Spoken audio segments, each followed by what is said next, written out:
right. Going live. Look, we live? Hold on. I'll tell you. Calm down. Yep. Ridiculous. We're live. All right, look. Welcome back to the 307 Podcast. My name's Chili, and I'm fired up today. I'm here with my co-host Blake Rite, Cornbread, and Brooke, tech woman behind the camera. That's right. Look, Chad ain't here. The end is near, and Chad ain't here. All right? Let me tell you something. Operation Red Panda, Space Force Operation Red Panda. You ever heard of it? No, but I'm blowing the whistle right now. You gonna hear about it. Chad Wright, former Navy SEAL, my buddy, came and got me from Korea. What was that, last week? North Korea, yeah. Yeah, well, yeah, North. Yeah, we ain't talking about the South. Look here, we talking about North Korea, all right? He came and got me. So I'm back here safe and sound, right? You see me in the studio, but look, who's missing in this podcast right now? Chad. You know where he is? The border of North Korea and the U.S. Ever heard of it? Huh? That's where he's at right now, in his Land Cruiser. Well, that's really what he gets for dogging your air travel. Yeah, well, he done told me that my hot air balloon crashed, and when I said, all right, let's go back in my hot air balloon, he said, no, screw you, man. Screw you, Chili. I'm going back in my Land Cruiser. Driving back, yeah. So I got in my hot air balloon, came back. Look, man, I'm back here. Huh? Where are you, Chad? He's stuck on the dang border in his Land Cruiser. The freaking thing, he pulled over at a gas station and it started dieseling. Now it won't even start.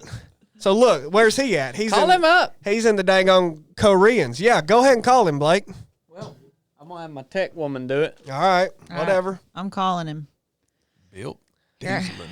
Look, y'all at home right now pissed that Chad ain't here. Y'all can freaking get over it. He's in Korea, all right? North Korea.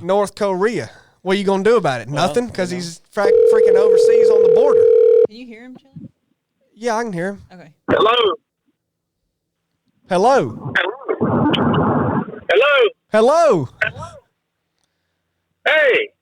Can you hear me? Yeah, I can hear you. Well, look, man, what's wrong with you? Where are you at? I still can't get this stinking Land Cruiser running, man. I'm down here on the border of North Korea in the U.S. Well, give me your coordinates. I'm on the western front, 16 Sierra, 3835475. Wu-Tang. 1738478. One. Yeah, I know where you're at. That ain't good, Bubba. No. Look, man, I told Brooke a month ago this stinking Land Cruiser's been dieseling, and then, you know, you, Chili, you had to go on your stinking covert mission, and then who you going to call, man? When you go down, who you going to call? Hillary Clinton? You going to call? Who you going to call? The State Department? What do you want? You want another Benghazi? You would be freaking dead right now if you wouldn't have called me. All right. I'm well aware of that. Me, I come down here, bust through the freaking border, come in, provide a search and rescue op to get you out of there, and then you just jump in your freaking hot air balloon and leave me high and dry. Yeah, I asked you to ride in it, you freaking dillweed, and you said no. Well, I'm not you leaving smooth-brain idiot. I'm not leaving my stinking Land Cruiser down there for Kim Jong-un to molest. Look, man. Dude, I done told you we could have flown it back. He don't leave all his equipment behind. Yeah, we could have flown it back, but you said no. You said you didn't want the Space Force touching their nasty hands all over your crap, so I said, fine then. Drive back. Look, see man, if you can get through customs this time. You idiot. I don't know how the stinking Space Force works, but in the Navy, we got something called MWE, Men, Weapons, and Equipment. We don't leave the battlefield until we have all men, weapons, and equipment accounted for, all right? Listen here, you redheaded troglodyte. I asked you to come back with me, and you said no. Well, look, Space Force, they hit that RTB, return to base, at all costs. They'll leave anything behind. Yeah, they're a bunch of sorry sacks. Donald Trump supporters is what they are. Oh, Yep. Lord. They say personal gear Here we before go. team gear. Yeah, make America great again, son. You can go. Hey, You can make North Korea great again because that's where you stuck, son. Huh? Look, I told my wife a month ago this Land Cruiser was dieseling, and I found me a FJ45 frame off restored on the Facebook Marketplace, and my wife wouldn't let me go buy it. So thank you, Biscuit. Now I'm stranded on the border of freaking North Korea and the United States because you wouldn't let me buy a decent running Land Cruiser. So, you know, you can just be at home by yourself this evening. That's fine. That's a fat lie. What you're going to have to do is you're going to have to cross into Japan and then cross into the United States. That's what you're going to have to do. You going to listen to me or not? He didn't think about that. No, he didn't. But if you're going to get back, that's how you're going to do it. Yeah. You need to listen. Yeah. Well, no, I'll tell you what I've already done. I've already called Hillary Clinton, and I've told her about my situation. And her and Bill are supposed to be coming down here. They're coming down here on a C-17, and they're supposed to pick me up, and we're going to pull the Land Cruiser up on their private C-17. Hillary said she made a bunch of money from speaking engagements while she was head of the State Department, and so she's actually told me that she was going to spend her personal money to come down here and get me out of this pickle. The only problem is we don't know when she's going to get here because she doesn't have a very good track record. Well, I don't know if you I'm heard, here until she gets here. She's about as dependable as that Land Cruiser, isn't she? Well, I don't know if you heard the news today, but Bill won't be coming, man. He's in the hospital. He burnt his hand on a bong. What? Whoa. Bill's in the hospital again. Yeah, man. Bill's in the hospital today, man. He burned his hand on a bong? He was smoking, man. Burnt his hand. He ain't going to be traveling right now. You're going to have Hillary come. Burning it on the bong, I guess, is better than a crack. Well, I tell you what. He better hope he ain't in a hospital in Kazakhstan. No, he's in the he's Did in y'all- Cedar Sinai. Did y'all hear what they was doing in Kazakhstan? No, what they doing? I ain't never heard of they- Kazakhstan. They're taking these men that have abused children and they're cutting their wheeze off. Dang right they are. That's fantastic. Well, They are straight up taking these jokers that have abused children and they are straight up cutting their wheeze off. They said it was the only way to stop it. So old Bill better hope he ain't down in Kazakhstan, son. He'll be worried about a He lot goes- more than that burnt hand, won't he? You ain't lying, boy. Lord. well, good. Yeah. We're gonna hope he's in Kazakhstan. Well, what y'all gonna talk about today? Well, right now we talking about you because you ain't here. But when you get off the line, we're gonna answer some questions or something. I guess. I mean, we're inept. We are totally incapable of coming up with a topic without you. So we had to rely on the audience again. Well, Well, how is YouTube doing?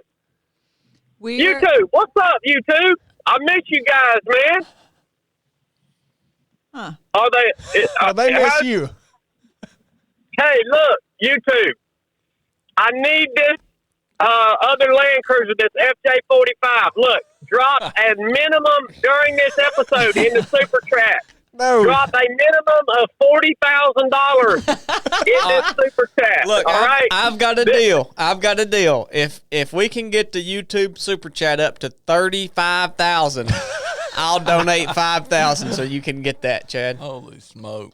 All right, YouTube, you heard it. You want me back on the podcast? We're going to have to float $35,000 worth of super chat on this episode. I know y'all can do it. I know y'all want me back. We're about I to know hang up. I'm Yeah. at least You worth tell that me when to if pull you the plug YouTube. on him, Chili. We're about to hang up. This is getting ridiculous. I'll even pay the taxes on all that money. Hey, YouTube, if you guys are coming out to the race this weekend, drop a oh, look, we got look, I'm logged on here. We got the super chats are coming in, son. Oh, They're come on. dropping in. Tell him to Hey. stop. You're up You to too. $7. If you're coming out to the race this weekend, let us know you're coming. We hope to see a bunch of you guys out there. And also, Blake's about to have my book ready, man. I'm super pumped about that. So I hope y'all enjoy that. I love you, YouTube. Get ready for the best gun review you've ever seen coming out on Saturday. You're going to see me do some of my best work with a pistol. So y'all just stand by for that. I love you guys. And also, we're going to probably release our documentation of this trip, this mission over there to North Korea, too. Oh, yeah. What, Friday? Maybe. Well, the first part, it's actually an ongoing saga, so. Well, yeah, it's still happening, but since we made Yeah, I'm filming down here right now what it's like being stuck on the border of North Korea and the United States. So I am capturing this. I've recorded the calls with Hillary that I've made. Donald Trump won't answer my calls. Hillary's the only one that'll answer my calls. She's a saint, ain't she? Yeah, she really is, man. Hillary, she's been doing a lot of good for the world. She's really turned a new leaf.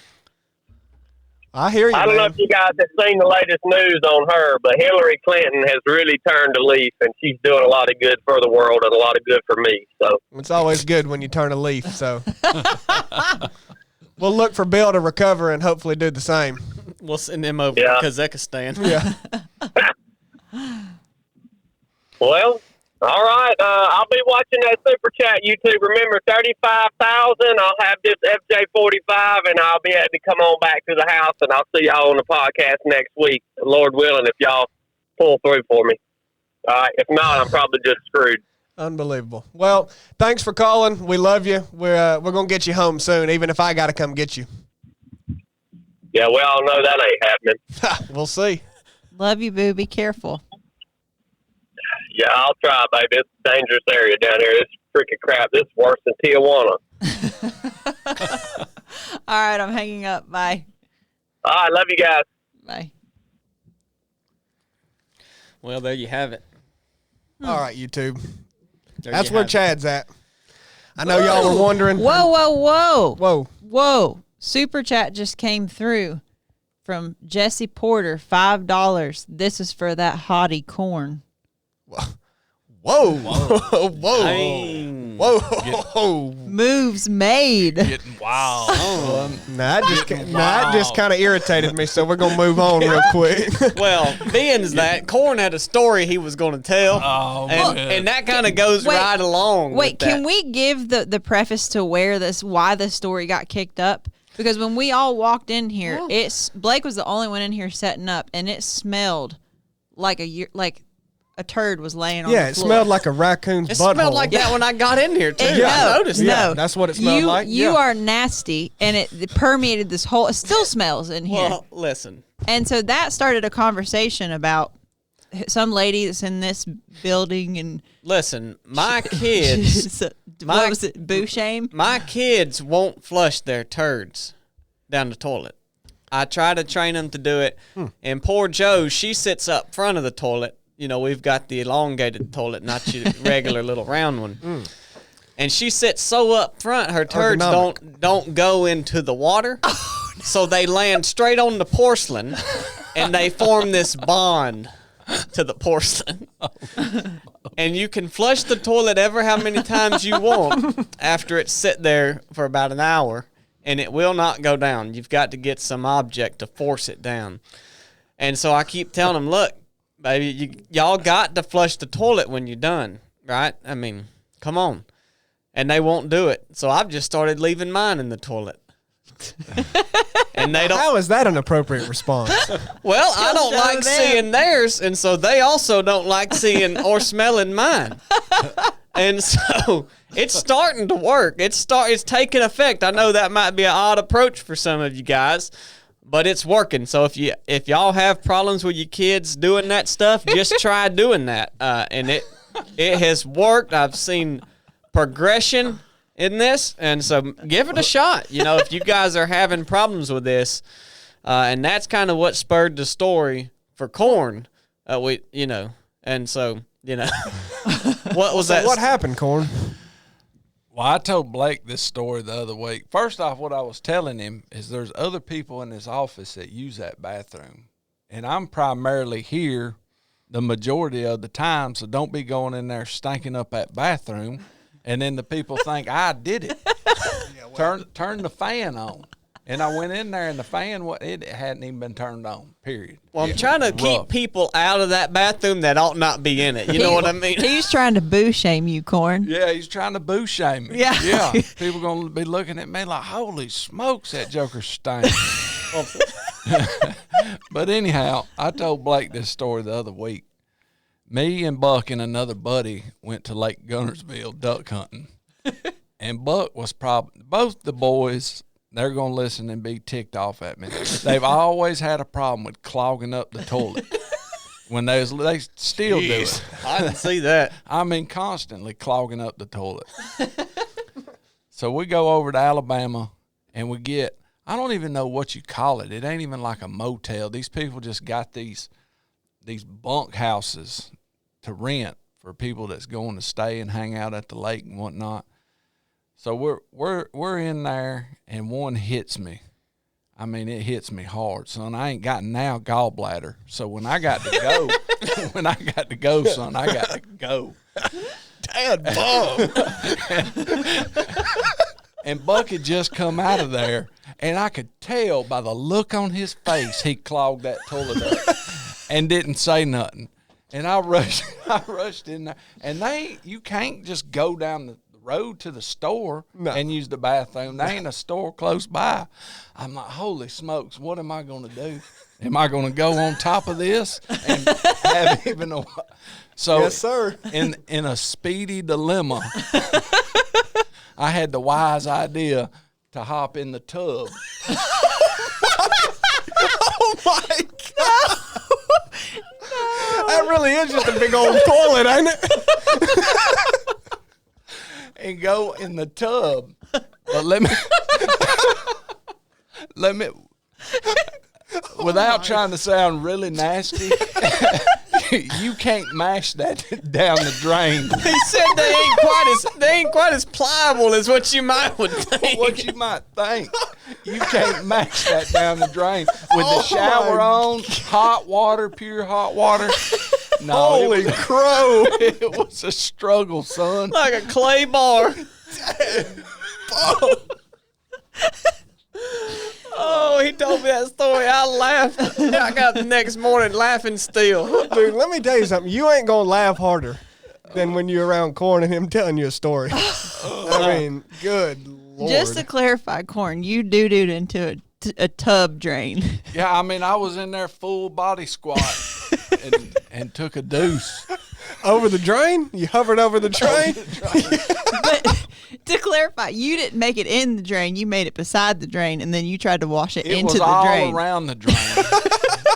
And then I turned the hot water shower on. Well, first I tried just the faucet, and that wasn't working too well. So I turned the shower on and aimed it straight down to it. And took the plunger and tried to mash it down the drain. Son, whoever come in there with that plunger, you don't stay in room number 312 over in Gunnersville. God, it was straight rough. up nuts, man. It took probably 20 minutes to get that cleaned up. Easily. Then you now had to turn you around know when we travel why I have to have shower shoes to get in the shower. Because it's liable to get deep. It's liable to. Well, you know, if you've done it, a bunch of other people have Somebody's done. I ain't the only JC person. on YouTube called it the waffle stomp. Good night. Oh, man. That sounds so appropriate. Oh, can I share my story? Yeah. Chad It always scares me when you ask to share Chad something. won't ever let me share the story because I get halfway through and he goes, "Oh, baby, stop." Oh, yeah, I know the story, too. Should she share it, Chili? Well, you talking about the bag story? Yeah. Yeah, well, go ahead. Am I allowed? Oh, yeah. Well, you ain't got to ask me, but, I mean, it just gets slapped ridiculous. More ridiculous than using a plunger in hot water to flush your turd down a tub. That's pretty heinous. Yeah, but you know what's different? Corn's a dude, so y'all are just like, that's so funny, and then I go to say it, and y'all are like, ew. Well, get to it. You're nasty, gross. A woman that poos, that's disgusting. Anyways. So when we lived in San Diego, I was heading over to a new SEAL wife's house. I was trying to become part of the group, you know, and I was on antibiotics, and it tore my stomach up, and I had like a probably 20-minute drive, all interstate, and there's no trees where we were in San Diego. Like there's a guardrail, and then it's just open bank, and then there's houses, and I was probably like 2 miles from my exit, hit traffic, and my gut started rumbling, and I immediately got the chill bumps. Everything bottomed out in the pipe, and then I started sweating. And I was like, this is bad, because you know that moment where you're trying to figure out if you're going to be able to hold it or not. Yeah, like you're assessing, you're checking on your toes. You're checking like, how's my blood flow? What's my breathing like? What's my heart rate at? Can I? Well, I don't get real scientific about it, but can I hold this in? And I decided I couldn't. It was coming no matter what. And in Georgia, for a couple years, when my stomach, probably a year, when I was eating a lot of plant-based food like Mystery Beyond Meat and stuff, Chad named me the highway crapper because I would always have to pull off on the highway and go poo. But in Georgia, you just jump the guardrail and there's usually a tree, you know, and nobody knows what you're doing.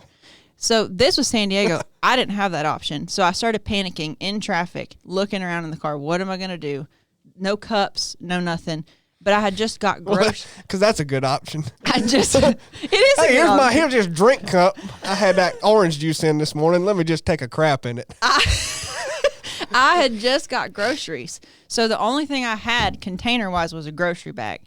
So this is all happening within like 15 seconds. I don't have time to think, right? So I take this grocery bag, and I use my legs on the floorboard to like push my back into the back of the seat so hard that I'm hovering, and I slide that grocery bag up under my butt, and I managed to get my jogging pants down, and I crap in that bag. Then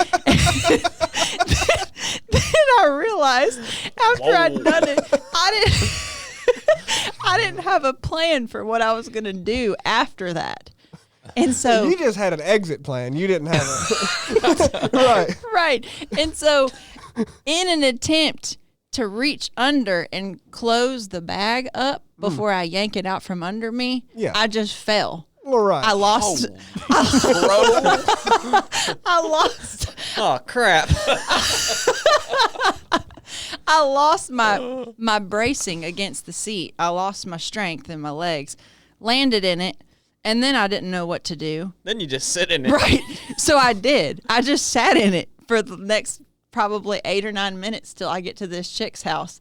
And when I got there, I texted her. I said, "Can you come outside, please?" And when she got there, I rolled down the window, and I just told her very shortly what happened, and asked her if she could get me a towel and if I could use her shower. And I never saw that chick again. Well, yeah, I was going to tell you. That's not really the way you go about that when you first meet someone. Yeah, I mean, when you first meeting somebody, what you do is you call her on the way there right after that's happened, and you let her know you've been in a horrific accident. And you will not be able to make it. You are okay as far as you know. But horrible accident, won't be able to make it. I'll see you again sometime down the road.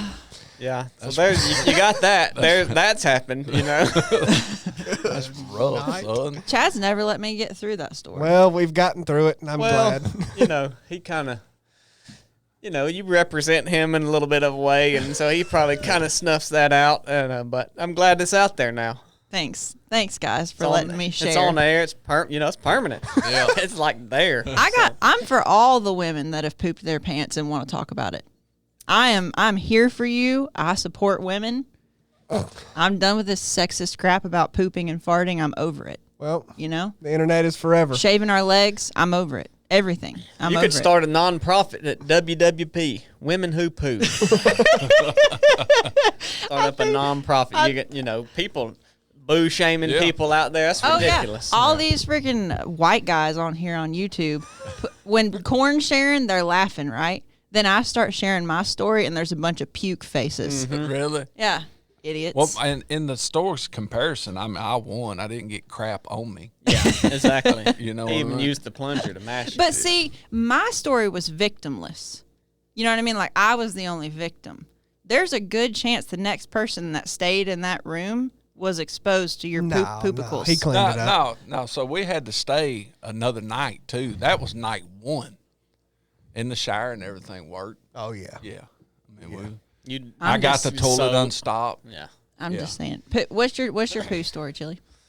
Oh, I've got too many to count. Didn't you let a turd out in mid-race and just shake it out of your shorts and keep running? Listen here, we ain't gonna get into it, but I've crapped myself 9 to 13 times in my life, and they've all As an adult? and they've all been wild. So I mean, well, kid/adult. Yeah, I mean, look, I'm still a kid now. You know, I ain't really. You ain't an adult till you 50. Somebody said on here that they thanked me for sharing. You're welcome, JC. He said he has moderate to severe ulcerative colitis. I've heard that on a commercial. I've got moderate to severe hyperhomogeneous extralopathy, so I commiserate. What I wanted to finish saying was he said he has been in many, many serious situations.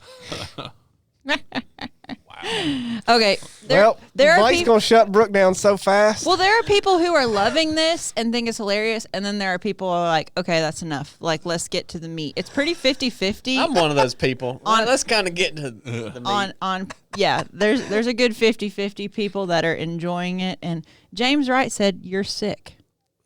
Well. That's ironic. Anyway. Look, I'm going to steer this back to what you had as an idea last night that I thought was a very good idea, because like I mentioned earlier, we're all pretty inept. We don't come up with ideas. We just let Chad come up with ideas and just let him talk, and then when he wants us to respond, we go ahead and respond. He doesn't give us a choice. So, I asked all of us if we had an idea, and we all just pretty much looked at each other. So Brooke had the best idea to ask Instagram for inspiration. And I think a lot of people have responded in. I'll check the 3 of 7 Instagram, see what they had to say, but while you're doing that, I can go over race details real quick if you want. Well, that is one question that has been on the hearts of many, and I have something to say about that. Yeah, do you want me to read one of the questions to you, and you can? Well, sure, go ahead. You can fill them in. By the way, this sweatshirt here, just to let you know, I'm wearing this in honor of Chad being gone. Even baddies get saddies. Oh, you got the saddies, all right. Yeah. Oh, Chad's got the saddies or Chili's got the saddies? Well, I've got the saddies. I'm missing Chad. Oh, yeah. The question about the race was, can you guys talk about race details that aren't on the website? Like, can we have our own supplies next to the start line if we want to change shoes or fix blisters or bring a tiny cooler with hydration pre-mixed, etc., or is it only what y'all provide? All right, look. John Ton 9. Look, man, I know some of y'all probably this may be your first ultra, and that's great. We're excited you're coming. We're honored that you would pick our race. But look, man, some of these questions you're worried about the specifics. We ain't the daggum police over here. I mean, look, if you cut the course, yeah, you're a daggum cheater, and if we find out, you're DQ'd. Other than that, just it's pretty much open. I mean, well, some races got so many dad blame rules that you feel like you got to walk on eggshells that's what I'm to telling even run it. You ain't got to do that when you're here. Yeah. We don't have like any rules. We ain't got no rules, man. It's just don't cheat. Yeah, honest and integrity through it all. Yep. There ain't no rules, man. You want to set up your own personal aid station? Good to go. You want to take care of your daggum blisters? You ain't got to come get whatever products from us. Well, actually, we won't have them for you. So. Well, exactly. Yeah, we ain't gonna have them. So. Depends on what you gonna have a blister kit out there. I mean, Salty Bridges is gonna be there. Yeah. Well, so it depends on what that's to prevent blisters. Yeah, once you got them, we ain't got. I mean, look, it just depends. You can bring whatever you want, man. If you want to set up a daggum huge tent full of your own personal massage table and your own this and that, go ahead, man. Chili is our medic on site. So if you get a blister, if you have a headache, if you do your pants, if you twist your ankle, or you got knee pain or if something. You hurt your knee, Chili will fix you. No, sir. Just find him. Any of those things just named right there, if you come find me at that, I'm going to look at you and say, go run. Look, if you come to me and tell me you got a slight headache or a blister, I'm gonna ask you if you want to quit, and if you tell me no, then I'm gonna say keep running. That crap's ridiculous, and y'all got to quit doing that stuff because it's ticking me off. If it's slight, don't come to. If it's moderate to severe, then come see him. You come to me when there's a daggum tragedy on the course. A tragedy?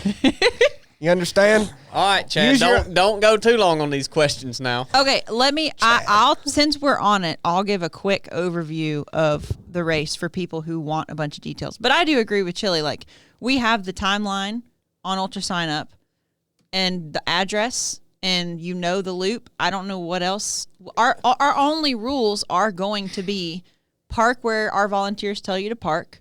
Don't go rogue and park somewhere where we're going to have to find you mid-race and make you move. Respect the runners around you. There's a lot of people that are going to be taking it easy on this course because it's technical. Yep. But if you have someone who's competing who comes up behind you and says, on your left, you need to move. And I mean, that's it, really. Other than man. that, You know when and where it starts. That's about all you need. Yeah. You've been given way more than that. yeah. But So look, we ain't got no rules we're gonna surprise you with. You know when and where it starts. Show up ready to run, you'll be good. yep, bring your tools, bring your tiny cooler, bring your wife, bring your dog, bring your kid. I don't care what you bring. Do it. It's going to rain. We don't care. Everything's going to be the same. Yep. So, morning of, we will have volunteers. Parking is going to be strategic, so don't go rogue on that. We're going to have a coffee truck. I'm going to go ahead and say this because I feel self-conscious about it. I did not do T-shirts this year, and I told Chili last night I feel guilty. He said I shouldn't. Instead, we paid for a coffee truck. We paid for 2 massage therapists who are amazing for the whole day. Get me some of that massage. Yeah, I got, y'all know I threw down on food. And then we had to pay to have food trucks come out. So it ended up being the same. But we're just paying for experiences instead of a T-shirt. Look, So y'all don't need no dang T-shirt. If you complain about that, it better not be to me. Better be to somebody else, because somebody that'll hear it. All right, Chad. So first thing in the morning, we'll have a coffee truck. Around 11:30, food trucks will show up, available for food. Massages, pre-race massage as well as mid-race massage, all free. If y'all want to bring cash to tip the coffee people or the massage people, whatever, do it. We'll have merchandise available, cash or Venmo only. Yep. So we aren't going to that cash, though. we're not going to have a card reader. That's really it. I mean, yeah, that's it. Can y'all think of anything? Nope. I think you've went above and beyond as the race director here, Brooke. Thanks. Yeah, I'm serious. I think that's it. It's all about just spending time in community and pushing yourself. That's the rain will make it better, in my opinion. Oh yeah. Who even knows how much it'll rain? That's just a surprise. Quit looking at the forecast, you weenies. Oh, you call me a weenie. No, I ain't calling you a weenie. I'm calling all these runners who are looking at the forecast, worried about if it's going to rain, deciding if they're going to show up or not. Look, are you going to show up or not? Look, the race ain't canceled because it's raining. Look, if some tragedy happens and 3 of 7 cancels the event, well then all right, we'll cross that when we get there. Well, but still just show up and go run it. Yeah, man, it's on. The daggum thing's on. All right? Huh. Freaking, what are you even doing? Holy crow. Y'all know the deal? What other questions y'all get? Well, that was the main one about the race. Someone asked me, or asked on 3 of 7 that I saw, how's the course looking? Well, look, man. There's a couple fallen trees y'all are going to have to climb over. Yeah. Chad told the park yesterday, they said, we'll get on that trail and move a couple trees. He said, nope, leave them. Yeah. And that lady looked at him like he was crazy. And he said, leave those trees. He said, I want to see people on their 4th lap clambering over that tree. Didn't he, Corn? And we just looked at him like, heard that. So they're leaving. I mean, Yeah, the course is looking good, but I don't know what you want it to look like. It's a daggum technical, difficult 4-mile loop. You're going to have it all, man. If people go out there and by the end of the day, you've met a few new people and you're tired, that's all we care about. That's it. Like, did you meet new people? Are you exhausted? Check. That's what we want. Good food, good company, and an opportunity to push yourself. That's what we're trying to provide. And yeah, it's going to be awesome. I've got one for Chili since he's in this awesome mindset, this awesome mood. That Yep. He's spicy today. Tater Chip 178. Tater Chip 178. How you doing, brother? Well, we know a tater chip, don't we? We do. Is Chili Noah Cochran? Whoa. Well, Now, I mean, now, that's like I've never saying seen it's- both of them together myself. It's like saying it's Blake Bryan. yeah, I don't know what Tater Chip is getting at. I mean, is somebody else? Well, that's a daggum nonsensical question. So, I don't even know how to respond to that. Well, let's break it down to who he thinks Noah Cochran is. I'm assuming he's probably talking about the ultra runner Noah Cochran. I've yeah. never heard of him. You don't ultra run, though. All you do is pull-ups, right? Correct. That can't be him. It's hard to say without knowing. Anyhow, I got a good question here, Shoot. and an actual good question.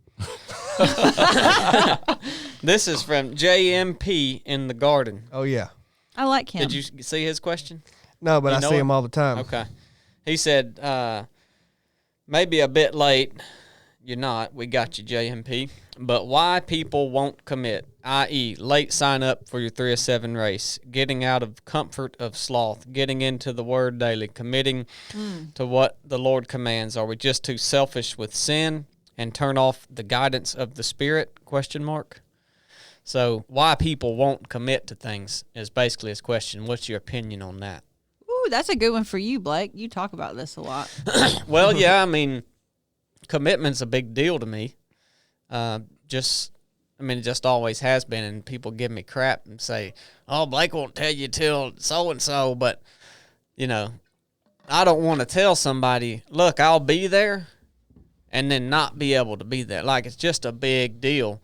So maybe sometimes I seem non-committal, but it's because I value commitment that much that I want to be sure. Maybe I've got a lot going on, and that's not the priority. Maybe if it's the 3 of 7 race, maybe that's not the priority for my life right now, and I would like to be there, but I can't. So maybe I commit last minute because I'm sure that I can be there. But I would say non-committal people, at least for me, is because I want to be sure that I can actually fulfill the commitment. So that could be because maybe you got too much going on in your life. I told some people at the Proving Ground, you're gonna have to say no to some stuff, man. Mm-hmm. You got 2, 3, 4 kids, and every one of them's doing 3 sports. Yeah. And you got to, and you ain't got no time for your wife. You ain't got no time for your kids. You ain't got no time for yourself because you ain't saying no to nothing. You got to simplify your life down.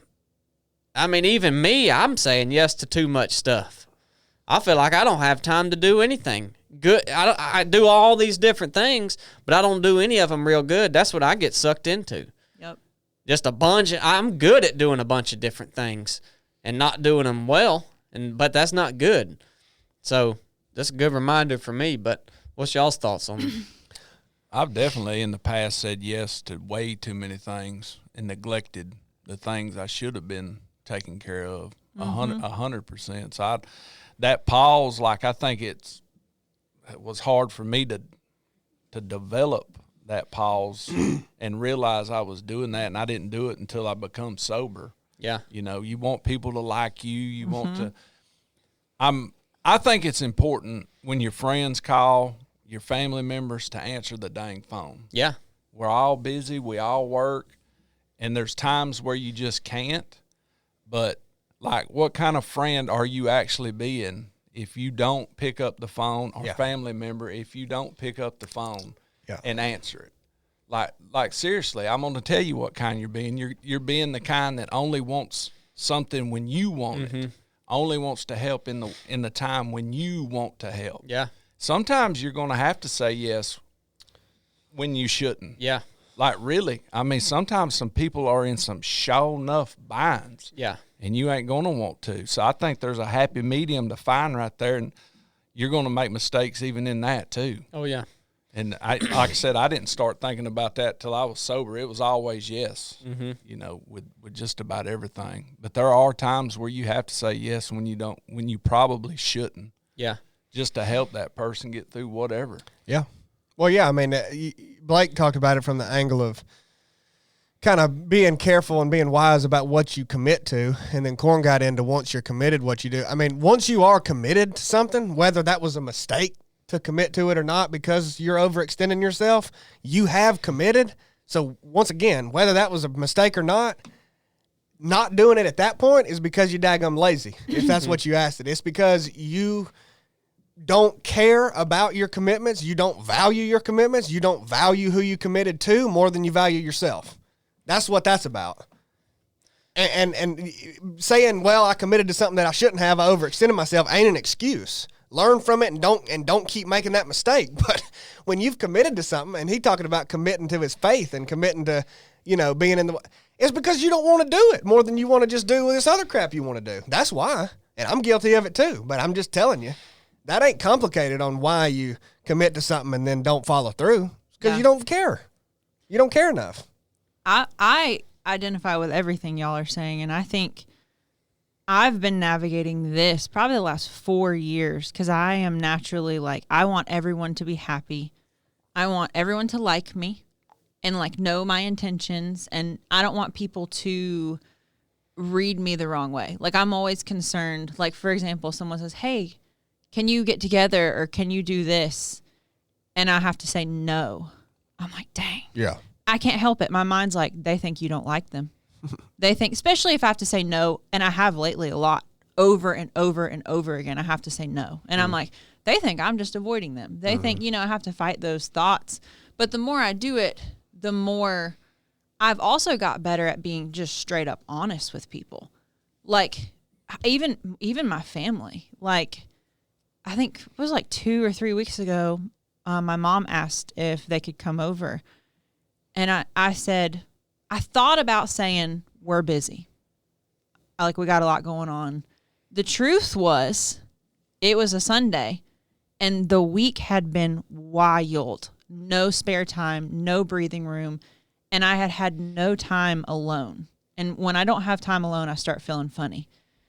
And so I decided in that moment, like, I'm just going to be honest. So I said, Mom, we don't have anything going on tomorrow, but I really need a day to myself. So, and she wasn't in like any crisis or anything. Like, she just wanted to come over and hang out. But that was really hard. And she responded and said, well, I don't like that, but I appreciate you being honest with me. And she was honest too. Yeah. You know, and the more I do that with people, the more I'm like, okay, this is how it should be. And the people who I don't know well, who I say no to, and they do feel a certain way about it, it just is what it is. Like, but I agree with you, Corn. I try to keep, like, there are people in my head. It's family, and then I keep it to, like, I think probably my circle is probably 4 friends. And I intentionally, like, those people are my priority. And at this point in my life, I can't handle many more people that are my, like you're saying, like, if they call at 2:00 in the morning, like, I'm there, period, whatever. But the capacity, like the committal thing, especially with other people, there's so much demand on us to maintain all these micro relationships, like through social media and through our jobs and through, you know, just community stuff. Like, and I want to maintain all of those, but I don't have the capacity. I'm kind of going on a rabbit trail on this subject, but I like this subject. So, well, I heard Jesse say one time, people like to know what to expect. Yeah. And oh man. Yep. I mean, I'd never thought about it that way, but if you think about it, I mean, you hate to say these things because then people feel pressured to be this certain way for other people. And I think people should just truly be themselves, but there are certain ways that you can be in order to make things more organizationally sound, or, you know, maybe more peaceful. I don't know what the word would be, but you got to know what to expect with somebody. I know if I call Chili up, I generally know how he's going to respond, maybe where he's going to be at. You know, a lot of people are that way, but there's some people that you call and you think you're kind of cringing, like, what? How are they going to be when I talk to them here? And so, in the category or the topic of commitment, like, is if you say no to everything, that's fine. If people know what to expect, just say, hey, look, man, you know I got a lot going on. Keep asking me, but the answer will probably be no. I appreciate you asking me. Keep on doing that, because there'll be a time when I can come. But a lot of times it's going to be no. And so as long as people know what to expect, know that you're honest with them, I think that's the biggest thing. Well, yeah, and that's just that's just being consistent with your character and it's volatile people. Like Blake's saying, when you call somebody and you're cringing, waiting on what they're going to say, I mean, that's volatility. That they're driven by the wind, and like Blake is the epitome of just an even keel, consistent person. I mean, you're not like wondering with Blake, oh, is he going to be, it don't matter what's going on. Cornbread's the same way. It don't matter what's going on in their life, what turmoil is going on in their life, if there is any. They ain't going to be no different. The way they act, how they treat you, how they treat other people, how they take on the tasks of their day, their character, it's not any different. And most people, they're different based on their circumstances. Yeah. And to me, that's what Blake's talking about. Like everyone should be themselves, but we should work on the things of ourselves that are not good. You are the filter between yourself, like your what's going on with you, then here you are and here's everybody else, and you are the filter between you and everybody else. And so you don't have to let what's going. I'm not saying keep it all in and deal with it on your own, because there's value in sharing and doing things with other people, but you can't let everything that's going on affect everybody around you all the time. Yeah, man, I think that's good. And, when you mentioned what Jesse said, that made me think about this question right here from S.A. Fricks on Instagram. It says, how to stay motivated when you're not sure where you're going in life. And I think that question even pertains to what you said. People want to know what to expect. And that goes for other people or just what is coming for them. Like, when you don't know where you're going in life, you don't know what to expect, and you want to. Do any of us really know where we're going? Well, that's going? what I was getting at. None of us do. Right. But he may be talking about he specifically don't even have a plan or an idea or a goal or anything. Yeah. I don't know. When you can't have a conversation with these people, you can't really delve into their question. Right. But just taking it off of what he wrote, if you don't really have that in your life, you're kind of aimless, you're kind of directionless. How do you stay motivated during that time? Well, first of all, you should be striving to figure that out in some way. I mean, you should be striving to find what God's purpose for you is in your life, in my opinion. But like, until that becomes clear to you, I think how you stay motivated during that time is how I break it down, is because I can get apathetic real quick. Like, when you look at the state of the world, you look at the state of this, you just say, screw it, man. Just, why even try to make this better? Well, because by not trying to make it better or not staying motivated to do what you can during the time where you don't know where you're headed, you're making it worse. So just take a logical approach and say, well, I'm either going to make this worse by being apathetic and just not, because I'm not motivated right now and just giving up, or I can do the things that I know are good and right and make it better and set myself up for when I do know where I'm headed and what my purpose is. Like, why would you not choose that? Because you're going to be making it worse or better. You're not going to stay stagnant. Right. So how you stay motivated is looking at it like, well, I've got an option to make it worse or better. I would rather make it better. And how you do that when you don't know where you're headed is do the things that you know are right. Right. It may not be specific towards something yet, but it's, how to live on a day-to-day basis that's right. You know what's wrong. You know what's wrong. You know what's right. You know how you can help other people. You know how you can set yourself up for success. That's why 3 of 7 Project talks about mentally, physically, and spiritually, body, soul, and spirit. Take care of your health. You know what's right and wrong. Yeah. What are you feeding your mind with? What's your spiritual life like? And the level of how full those different cups are is something you have to learn. In my experience, is something you have to learn for yourself. Like, what how much exercise do you need? How much time do you need to put into your spiritual life? How much community do you need? How much do you need to find purpose in your job? How much time do you need with your family? Like there's not a blueprint for that says you spend X amount of hours a week with this, and if you work out this much, and if you pray this much, you're going to be happy. It's everybody's individual. Well, that's true, and even though I said everybody knows what's right with those things, you're kind of hitting that people maybe go, well, no, I don't know exactly how much to work out or how much to do this. Well, start working and see what makes you feel better. Thank you. Yeah. But guess what? You're sitting on your fat butt all day and eating like crap. Make small tweaks. Well, I was talking to Paul Wilder the other day, and I doubt he'd mind me sharing this, but he was talking about his own. He had done this fast, and he was telling me kind of what he got out of it, and he was like, I'll go run for 2, 3, 4 hours, at a time, and for one run, and he said, but for me to sit down and pray for 30 minutes is a big deal, and he said, God showed me that ain't right. Right. He said, you can go spend 3 hours on a run, but you can't spend 20 minutes praying. And that was just something he was working through. And that stood out to me because I'm the same way. I'll get up in the morning and I might even spend an hour reading my Bible, but it's not what, I'm talking in the spiritual sense. That's not what God wants from you. Yeah, it's good to read your Bible, but that's not what he wants time with you.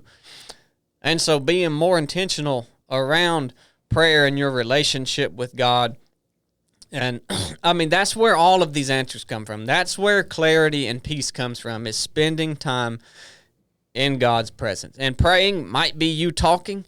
You look at the format of prayer, it's,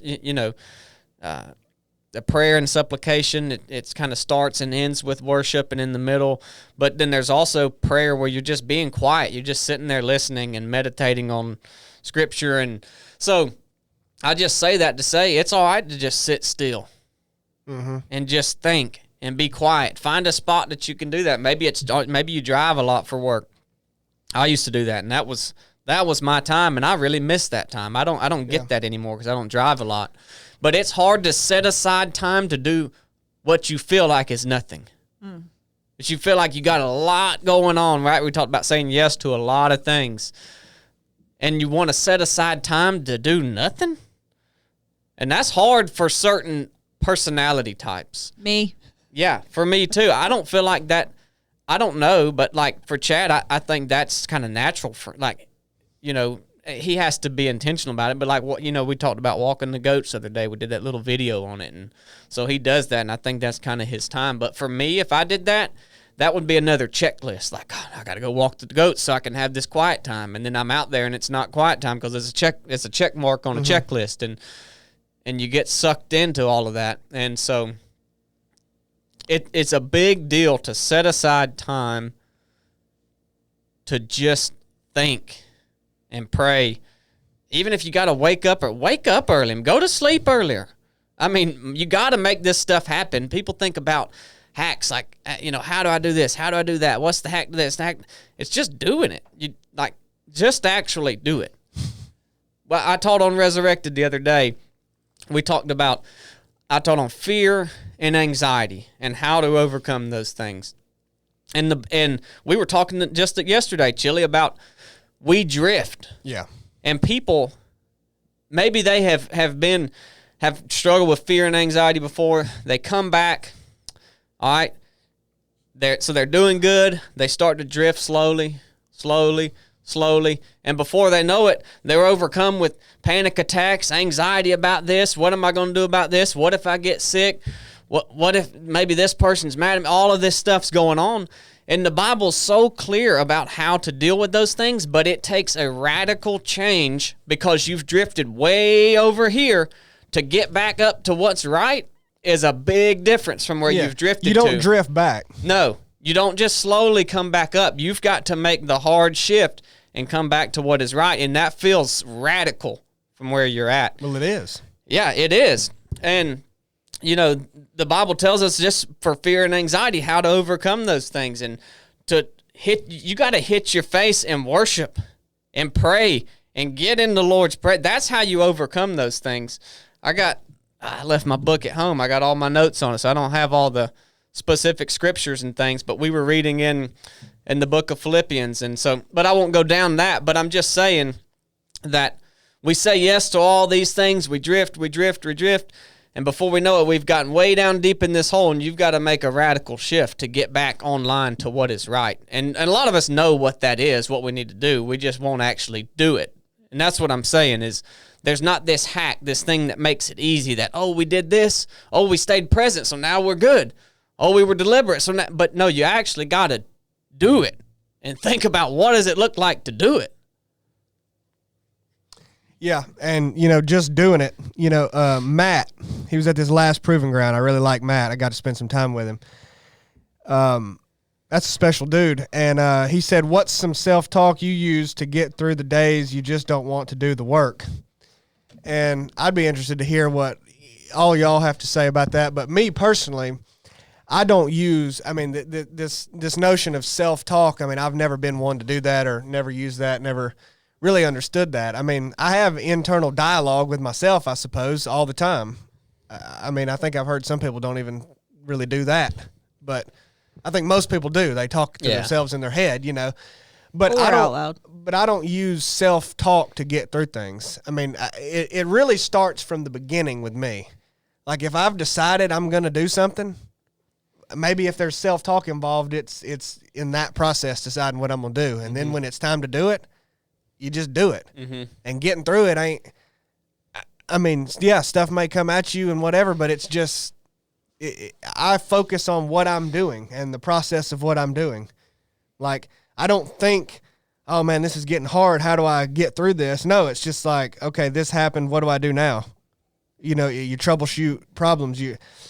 I don't know. I don't, that question probably don't make any sense to anybody, but I hear a lot of questions about that. And people have asked me personally a lot over the years, self-talk, and I would say I don't have any, but I'm curious what y'all have.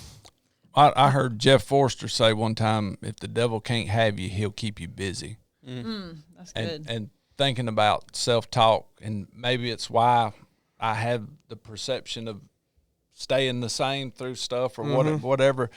What Jesus say, don't worry about tomorrow because today has troubles of its own. It's how we fight anxiety. Yeah, and stop. Yeah. And that's just essentially what you said at the beginning. Just do it. Yeah. Like what's going on here right now? Yeah. If you feel like you should pray or be in the Word right now, get off of YouTube and go pray and get in the Word. Yeah. Plain and simple. What's direct? Don't mean not to plan, and you don't know we got a race coming up and we got to prepare for that. That's like you prepare and you do everything as it comes up. Mm-hmm. But you have to be consistent in being in the Word, in your faith, with everything. Just all throughout the whole thing. Well, that's what it is. I think it's people that think they need self-talk are people that are letting the negative things that creep into your mind take over and giving them more attention than you should. Yeah. Because then if you're allowing that to happen, well, then you do need something to combat it with. But if you don't even let that crap in, and I'm not saying you can't help something that pops into your head, but don't give it any attention. It don't matter. It seems like the all these last 3 or 4 questions have been, the crux of them has been, I'm busy. How do I do this? Mm-hmm. Or I've got an obstacle. How do I overcome it? Yeah. So what is important? How are you? Is it God, then your wife, then your kids, then your job? How do you have it lined up today? Before we go to that, I have a few thoughts on what Blake said and then what you said. Mm-hmm. On the anxiety, what Blake just said is kind of like, it's kind of my life right now. Like season of panic attacks, anxiety, get better for over a year and a half, and then the struggle comes back. Mm-hmm. And if I frame it, like Blake, I totally see where you're coming from, where you're like, if that comes back, after a season, you better look at your life and see, like, we've drifted, right? Mm-hmm. If I look at my stuff like that, I think I'm failing. Does that make sense? Yeah. Like, oh, your anxiety come back. You've drifted. You're having panic attacks again. You've drifted. And like in this season for me, I hadn't drifted. Mm-hmm. And like I'm working with someone and I know why it came back. Like I can, like it's not public knowledge, but like I know. And I don't think it's a reflection of my faith. Just as much as Brian's heart condition is not a reflection of his faith. Does that make sense? Yeah, I don't think, I'm not meaning drifting even in your faith. I just mean drifting in your habits of what you know. And I mean, I don't, my experience with anxiety is different than, I mean, I guess everybody's is really different, Probably. but mine is different, you know, in a big way than what yours is. But I don't even mean that you drifted from God or from your faith. So I don't know what brought it back up, but the drifting part. So these things that we do, when we get better, we say, we don't have to. I'm not saying you. I'm just saying in general. I think this happens. Yeah, that's true. I don't have to think about the things that are noble, about the things that are just, about the things that are pure, about the things that are lovely or of good report. If there's any virtue, if there's anything praiseworthy, think on these things. Right thinking. I'm not really struggling with anxiety, so it's all right for me to think about these things. Mm-hmm. It's all right for me to listen to a little bit of bad music and get some bad input or get, down this rabbit hole of whatever it is, because I'm not really struggling with it right now. So you did the work to get out of that hole, and now you're doing all right, and you say, it's all right to do this because I'm not struggling with it. But then you're in a maintenance phase. You got to continue doing it in order to stave it off, in order to keep it away. And what we talked about on Resurrected the other night, that I feel like is the blueprint that the Bible gives us in order to keep, to not be fearful, anxious, worry is right thinking. So I do have some scripture in my phone here where I'd made notes. Philippians 4:8, what I just read, it tells us how to think right, what to think on, right? About the things that are true, noble, just, pure, lovely, those things. So right thinking, right praying. We look at the Lord's Prayer in Matthew. It starts with worshiping the Lord. Hallowed be your name. Holy is your name. He's recognizing the power of God. Supplication. Philippians tells us about to supplicate, so to share what we need with the Lord. And then the Lord's Prayer ends with, for yours is the kingdom and power and glory forever, recognizing the power of the Lord and who he is. So right praying. And then further down in Philippians, it says, these things which you learned and received and heard and saw in me, these do, and the God of peace will be with you. And so that's 9. If we back up to 8, he's talking about how to think. And when you think that way, the peace of God will be with you. So it's not necessarily a do this and get this. It's more of a condition of the heart. And so, again, I mean, it'd take me 2 hours to teach the message again. But, Brooke, you brought it up, so I just thought I would say love it. Everybody's situation is different. And when you get on track with this is the thing. Freedom doesn't give you the liberty to self-indulge. If you have freedom in your finances, it don't give you the freedom to be able to go out and just frivolously spend your money here and there on things that you don't need and on things that are bad. If you have good health, it don't give you the right to go out and eat 15 cookies every day and a bucket of ice cream. If you're doing good spiritually, it don't give you the right to slacken reading your Bible and spending time in prayer. If you're not worrying about things, it don't give you the right to get a bad input, but you listen to this bad music, listen to this bad podcast. And so freedom, this is, I don't know where the scripture is, but this is biblical. Freedom doesn't give you the liberty or the permission to go out and do all these bad things just because you're not down in the pit yourself. Does that make sense? Yeah. It's so good. And once you explained it like that, I actually see, like, I can see that in my behavior, and I'm sure maybe other people can relate, but I feel warm and fuzzy about God when I'm in a really good season. Like the one I was referring to, like I had like a year and a half with no anxiety, no panic. I feel warm and fuzzy about God, but I'm not sitting in the shower like really suffering internally, like crying out to God, like, I'll do whatever you want. Help me. You know, like, yeah, you're right. Like, when the desperation is gone, my level of engagement does drop some. And the depth of my engagement with God and how much I choose, mainly how much I want to rely on him, goes away. Because I feel okay. So it's like, I like him. I'm glad he's around, and I'll tell him I'm grateful, and I'll say my prayers, but I'm not like, Lord, help me. You know, I totally see what you're saying. Yeah, and go ahead, Corn. You know what it reminds me of, Brooke? The conversation we was having the other morning, me and you talking about that person, and I said she's going to forget all the suffering she went through once she feels better, and I'm afraid she's going to go back to doing what she was doing. It's exactly what it is. And I can't tell you how many times, like, I would question myself 6 months after quit drinking, was I really an alcoholic? You know what I mean? And by the grace of God, I was spiritually, fit enough to say, okay, that's nothing but a boatload of bull crap, and move on. That when you first started talking, that's and I like when you said maybe the maintenance wasn't there. Maybe we have to bump our maintenance up in everything, spiritually, mentally, and physical. Yes. To keep it plowing forward. That was so good, Blake. Yeah. Yeah, I mean, we want to see how close we can get. So what's the least amount of maintenance I have to do to stay here? And we talked on another episode of Resurrect last night. Chad, this past Sunday, Chad was talking about how we want to see how close we can get to wrong without actually doing wrong. And I shared the story of Blakely when she was a kid, and saying this because this is inherent in us, that we're born with this.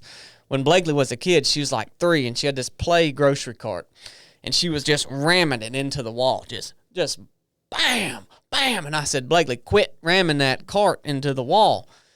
And she looked over at me, and she had her cart, and she was just inching it forward and watching me. And she was waiting to see, at what point is he going to get up and whoop me because I've gotten too close? How close can I get to the wall without actually touching it?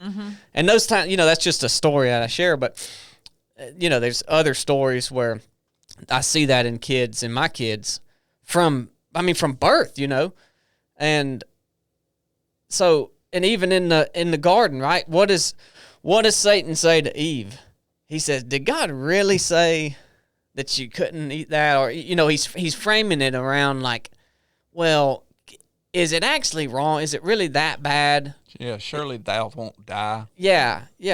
Come on, And so we want to see, and that's a tactic that Satan uses on us in order to try to get us over the line, right? So really we need to be thinking, how far away can I get from it? Not how close can I get to it without actually crossing the line. It's how far away can I get from it, because I know that it's wrong. I know that I don't want it. I know that it doesn't feel good. I know that it's not from God.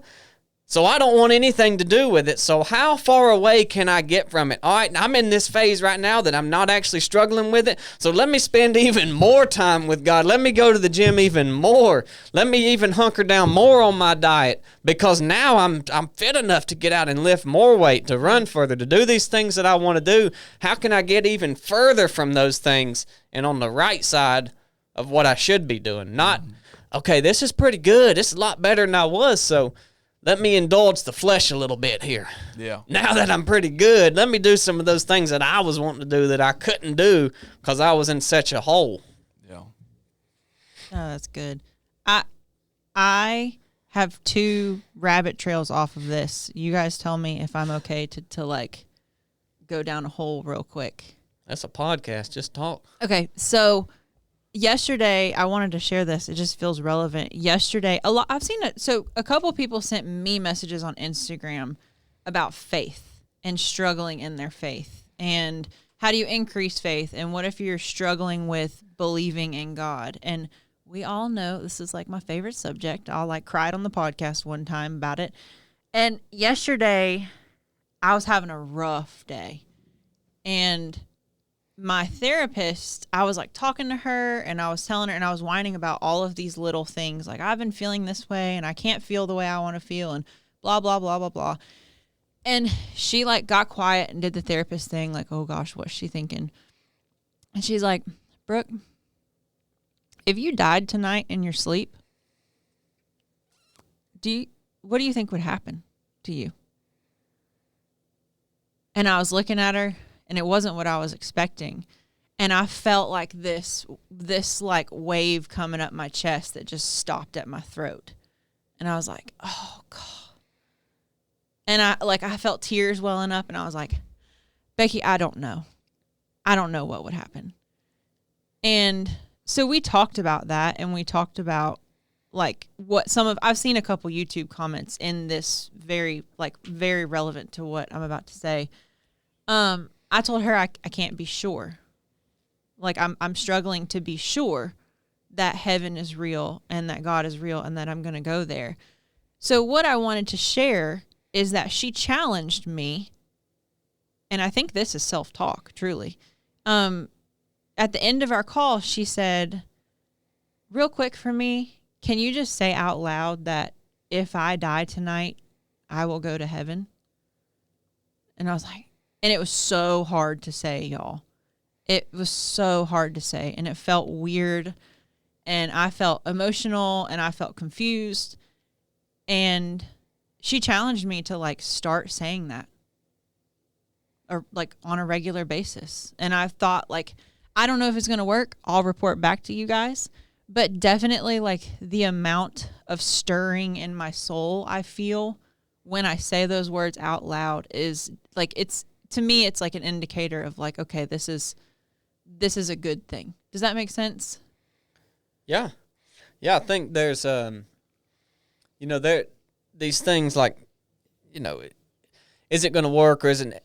No, it won't work. But it can provide evidence of other things that need to be uncovered that you can work on, like that. To me, that would be it working. Like, just like, there's no hack for that, for working through that, but it could reveal something to you that, oh, here's a little bit more of something else I should begin to work on to uncover this. And then you just keep digging and digging and digging, right?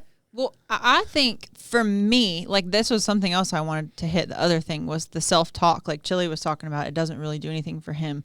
Self-talk is super valuable for me because I can remember even as a kid having natural negative self-talk. It's just built into me. Like if I'm doing something, my mind will tell me like, you're going to fail. And my mind tells me like, you're going to die and that's going to be it. So for me to proclaim that like, I am a child of God and if I die tonight, I'm going to heaven. Like I've used like speaking out loud and speaking internally all my life to condition myself to believe something. And I think it's based on your personality, if that's effective or not. But like, I think over time, proclaiming that out loud, even if I don't believe it right now, I think it'll help me believe it more. Is that crazy? Absolutely. It's like Blake said, it's going to make you dig more because sooner or later, you're going to start saying that to everyone you come in contact with. You're saying that to yourself. Sooner or later, you're going to start saying it to other people. And it doesn't matter if you believe it or not, honestly, because truth is truth. Right. Truth doesn't care if you believe it or not. You say the things that are true. Right. And where do you find truth? Well, and James just said on here, if you've received salvation, you would know for sure. If we knew for sure, we wouldn't call it faith. Like why? If every person who is going to heaven knows every moment of every day with 1,000% certainty that they're going to heaven. Why do we need faith? Well, I know for certain, I can say, I feel for certain I know where I'm going when I die because of my faith in the Word of God.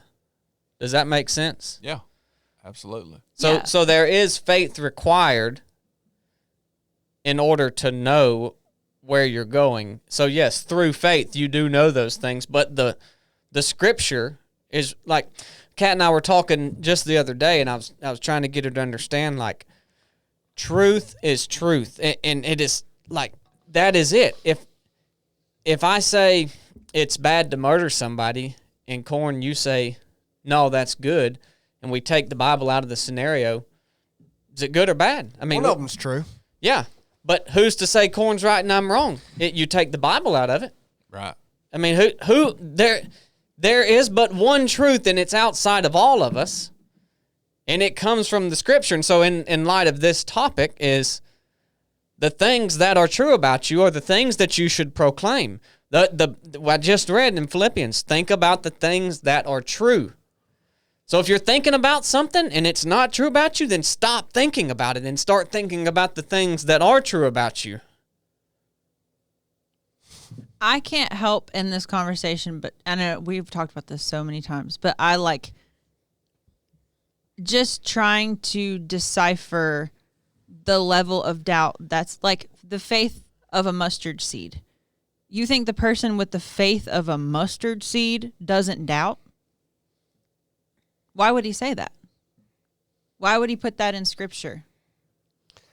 Well, I tend to draw a distinction these days, and maybe this is incorrect, and maybe I'll think differently down the road and whatever, but I tend to draw a distinction between if someone said, do you believe something, or do you believe this? My answer is generally no. And I generally think that the word belief, at least I'm breaking it down in this way, whether this is correct or not, is not something that you can choose. Like someone may tell you, I mean, that goes for anything. Someone comes and tells you, hey, man, I just killed a 300-pound deer. You believe me? I mean, maybe you do. Maybe you don't. It's just, I don't know. Like, you don't really get to choose whether you believe the dude or not. You just kind of do or you don't. But then, like, especially talking in terms of these salvation soteriological questions, I draw a distinction between belief and faith. Like, you choose what you put your faith in. I know that. And maybe this is not a meaningful distinction to some people, and maybe I'm just, I don't know, playing with the diction of it all and orienting it right in my own head. But to me, that's talking about two different things. And I don't know where belief comes into the equation or how it's related to faith. But look, if you struggle with belief in something because you weren't there to see it, you doubt it, well, you still have the choice to put your faith in it, even through struggling in belief. And look, I don't like struggling with belief. I don't, especially things that you feel like you shouldn't, or things that you feel like are true, but you're not sure of this and that. But look, doubt has been or is currently a part of every Christian's journey. I mean, bar none. Mm-hmm. Bar none. So, and every time what it's going to come back to is what you choose to follow, what you choose to put your faith in, what you choose to literally place your life, submit yourself to, die to yourself and fill it with, and submit to, regardless of whether you're struggling with believing in it or not. That's kind of what I think about it. And I guess there's more to say and more to think about it too, but I draw a distinction between belief and faith. And I think you can place your faith in something even in the midst of struggling with the belief in it or certain aspects of it. You know, and then there's faith, there's belief, and then there's knowing something, right? And I say all the time, I don't know nothing. And I don't say that to be funny, and I don't say that to be say it flippantly, and I don't say it because I don't mean it. I don't know anything. I would go as far to say nobody does. But you can struggle with belief in something. You can not know it. You can be unsure. You can be confused, but you can place your faith in it. I don't know. That's I've thought about that a lot, and I think that pertains to what you're saying. That's exactly. I mean, I love it. It's a choice. And I think I always feel the inclination to defend, because I just believe that there's a whole host of people out there. I think it makes me feel better about myself, honestly. Mm-hmm. I'm like, there are a bunch of people out there who are surrounded by these Christians who, for whatever reason, they are steadfast in their faith. Yep. And a lot of them that I know personally that I look up to have had big experiences, like spiritual experiences that are like, holy crap, this is real. Yep. And then I put myself in this category where I'm like, I'm choosing this. Yeah. This is what I'm choosing to put my faith in. But I get really prickly and self-conscious when people talk about, well, if you doubt. Yeah. Like someone said to me one time, we were talking about death, and they said, if you fear death, you must not have enough faith. And I was like, oh, crap. And I internalized that. But it's not true. God, he can meet me in that. You know what I mean? Well, you can't put so much weight on everything everybody says. Well, but people are coming from a good place. They're maybe not. But also, the people that you think are steadfast, and maybe they are, and hopefully they are, but a lot of the people that you think are steadfast and are, go ahead and press them on their faith. Ask them to defend their faith. Ask them this, ask them that, and they'll probably daggum struggle. Well, Chad is a great example. I genuinely, I know him. Yeah, he is. He is steadfast. Yeah. I know him better than any human on this earth. And I can tell y'all with certainty, he's not afraid to die. Right. He is sure of where he is going. And at times he talks about it like he's looking forward to it. And I'm like, what? But that also don't mean that Chad's never struggled with other things, any aspect. Well, even at some point with faith and with, he may not be in a season now where he's not, but it's, I'm telling you, that's a part of it for everybody at some point, I guarantee you. Right, but he had a physical, visceral experience. He still had to make the decision to maintain after that, like Blake said. Yep. He could have fallen off the wagon. Yep. He has chose to pursue this, but he had a life-altering experience on this earth with the things of this earth, kind of. Yeah, well, that may have made the belief initially very easy. His experience may have made the belief very easy to say, well, I've seen this. But it didn't make placing the decision to place his faith in it any easier, really, or especially to continue to every day. Yeah. And to continue to choose to die to himself every day. Yeah. He's sitting here talking every week about how he's struggling with that. Well, I am too. I think we all are. Yeah. And I think when we do get to heaven, the people who fought for their faith every day and fought doubt and grasped to understand because they're weak. It's true. I'm weak. I want to know everything. I want all the details. I struggle when I can't understand things to the depth that I want to. It's like a weakness. But I'm going to be standing right beside Chad because we've both made the decision to pursue Christ. And the way we pursue mine might look a little more clunky in certain areas than his, but that makes me no less valuable to God.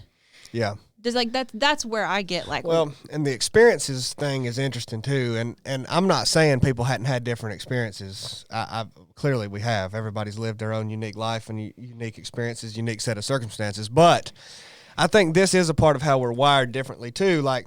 I've sat there and said before, well, I haven't had any radical spiritual experience like some people would say, like Chad has had, and many people would say. But then I can also look at myself and go, well, if I did, I would explain it away, even if I did. So maybe I have. Even if I did, I would say, well, no, that was just this. I could find a way to explain it away in a natural way. Guarantee you. I could do it with his experience. You could just be like, oh, well, no, it had to be this. You could.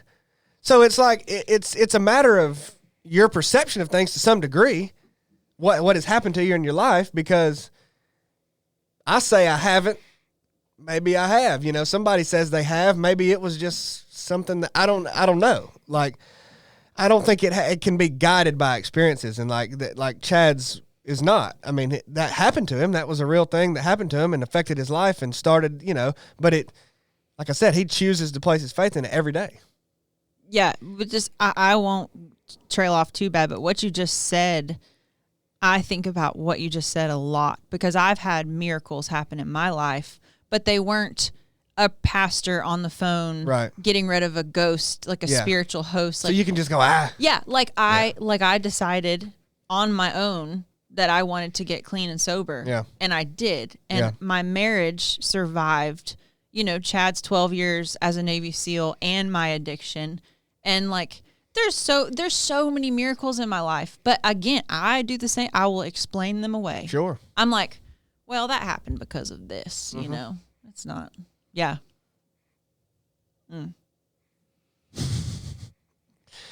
Well, we want to stay on this topic or transition real quick. We've got a few good questions. I'd like to hit some of them, even if they don't relate. What do you think, Blake? Wise one? Yeah, you know, I've been thinking about something you said a long time ago, Chili. Oh, yeah? Yeah. Why we're the meanest to the people that we love the most. Mm-hmm. Ooh. Yeah. I can't put my finger on it either. That's rough, ain't it? You know, sometimes I'll get mean with Kat. Mm-hmm. Yeah. We was talking about it the other day, and I told her, I said, you know, the hardest person, it wasn't a good idea, but I said, you know, the hardest person for me to bear with sometimes is you. You say that? I told her that. Yeah. But I'm committed to being brutally honest. Yeah. With everybody. Yeah. And she asked some question that made me tell her that. Mm-hmm. And I'm just being flat honest. Yeah. But and then I started thinking about what you had said. Mm-hmm. And I said, you know, I expect a lot out of you. Mm-hmm. Because you're my wife. We're a team. Yeah. My family. And so I expect a lot out of you. And it's not hard for me to bear with you for any certain but it's because I expect so much out of you. I'm disappointed when I don't. And I didn't handle the situation right. Like, I mean, I'm not saying this was right and this is what you should do. I do think you should be honest with people, even if it hurts their feelings or maybe doesn't feel right. There's a way to do it. I could have worded that much differently, but I was a little bit aggravated, and that was a mean thing to say. And we're the meanest to people that we love the most. And, you know, it's I don't know. I mean, you know, because you don't want to be. You look back on it and you think, gosh. But it's the worst thing. But I could picture myself, if somebody asked me, I could picture myself saying that to somebody else other than her. But there are other things that I do and say to my family that I wouldn't do or say to it. That, like, I could not picture myself saying that to somebody else. And I don't know why. It's not right. I don't like it about myself. I want to change it, but sometimes I get so aggravated with my kids and my wife.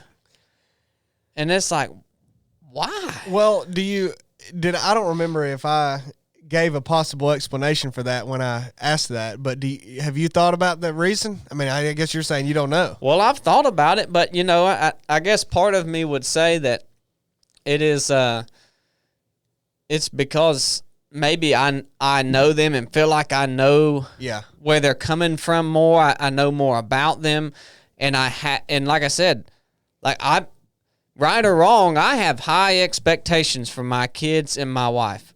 I do not expect them, and that part of that is not right. Part of it's because I want the best for them. I know what they're capable of. I know who they are, and when they don't meet that, I'm like, you're better than this. Come on, you're better than I know who you are. You can do better than this. Yeah. And so part of it is maybe out of aggravation, but no, I mean. Well, I've heard someone say before, it's like, oh, you're the meanest of the people you love the most because you know they love you, and you know you can, you know, you subconsciously know that you can do that, and they'll never forsake you. You know, they'll stay loyal. I've heard that. Well, the answer that I kind of came up with on my own was like, we're asking ourselves, why do we feel the most, anger or negative emotion or get the maddest and the meanest of the people we love the most? Well, love intensifies everything. Mm-hmm. Like, you also love that person the most. You also get the happiest with that person the most. You also get the saddest when that person is going through something the most. Yeah. Everything is the most with that person. Like, you love Kat more than anybody. So you're going to feel the most of anything you feel with her and about her. And I think my experience, like when you guys are talking, this is such a great topic. When you guys are talking about this, I think about how I've grown up with Chad and I know his flaws. Mm-hmm. Like, I know his weaknesses and he knows mine.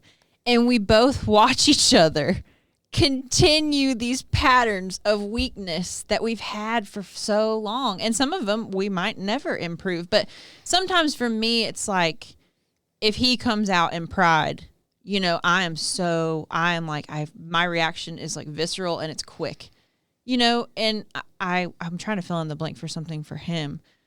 But it's like, we know each other so well, and it's so easy to see the flaws in people when you spend that much time with them and you're that close to them. Yeah. And it's easy for me to think that he's really flawed and I'm not. And when I get frustrated, to not keep the perspective of like, he's probably feeling the exact same way about you when you left paper towels all over the kitchen for no reason, Mm-hmm. But yeah, I just feel like I know him. And same with my parents. It's like, we all know each other so well, and we spend so much time together. Those little habits they have and the things they struggle with, I'm like, would you just get on and like improve that part of yourself? Like, geez, Yeah. But that's wrong. Well, I don't know. I mean, those people know everything that these people watching this YouTube and listening to this podcast don't know. None of your sins. Don't know any of the things you've done. Yeah. But when you pull in that driveway, your wife knows all that. She's seen you naked.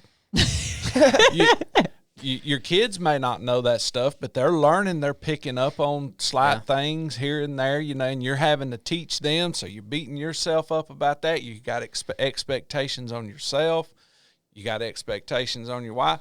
Expectations are deadly, man. Yeah. Depending how you use them and how you put them in your mind, and there's expectations on you as well. Yeah. And when you start that, when recrimination comes in, going to your statement, I expect a lot out of you. Well, if somebody fires back I expect this out of you and you don't do it, then it's on, son, like neck bone. Well, you know what I mean? Well, I mean, the expectations thing, it's like, that's a tough one. Well, you're saying you have a lot of expectations. I mean, that's kind of one of those things. It's like, I think you got to really evaluate that. Like, what are you expecting? Are you saying you expect, this high standard and you to do your best and all this, or are you expecting perfection? No. Like, you can't do that because that'll get you real messed up. Yeah, I mean, like, even if you're doing it unconsciously. Yeah, I mean, the things I expect is brutally honest. Right, like, right.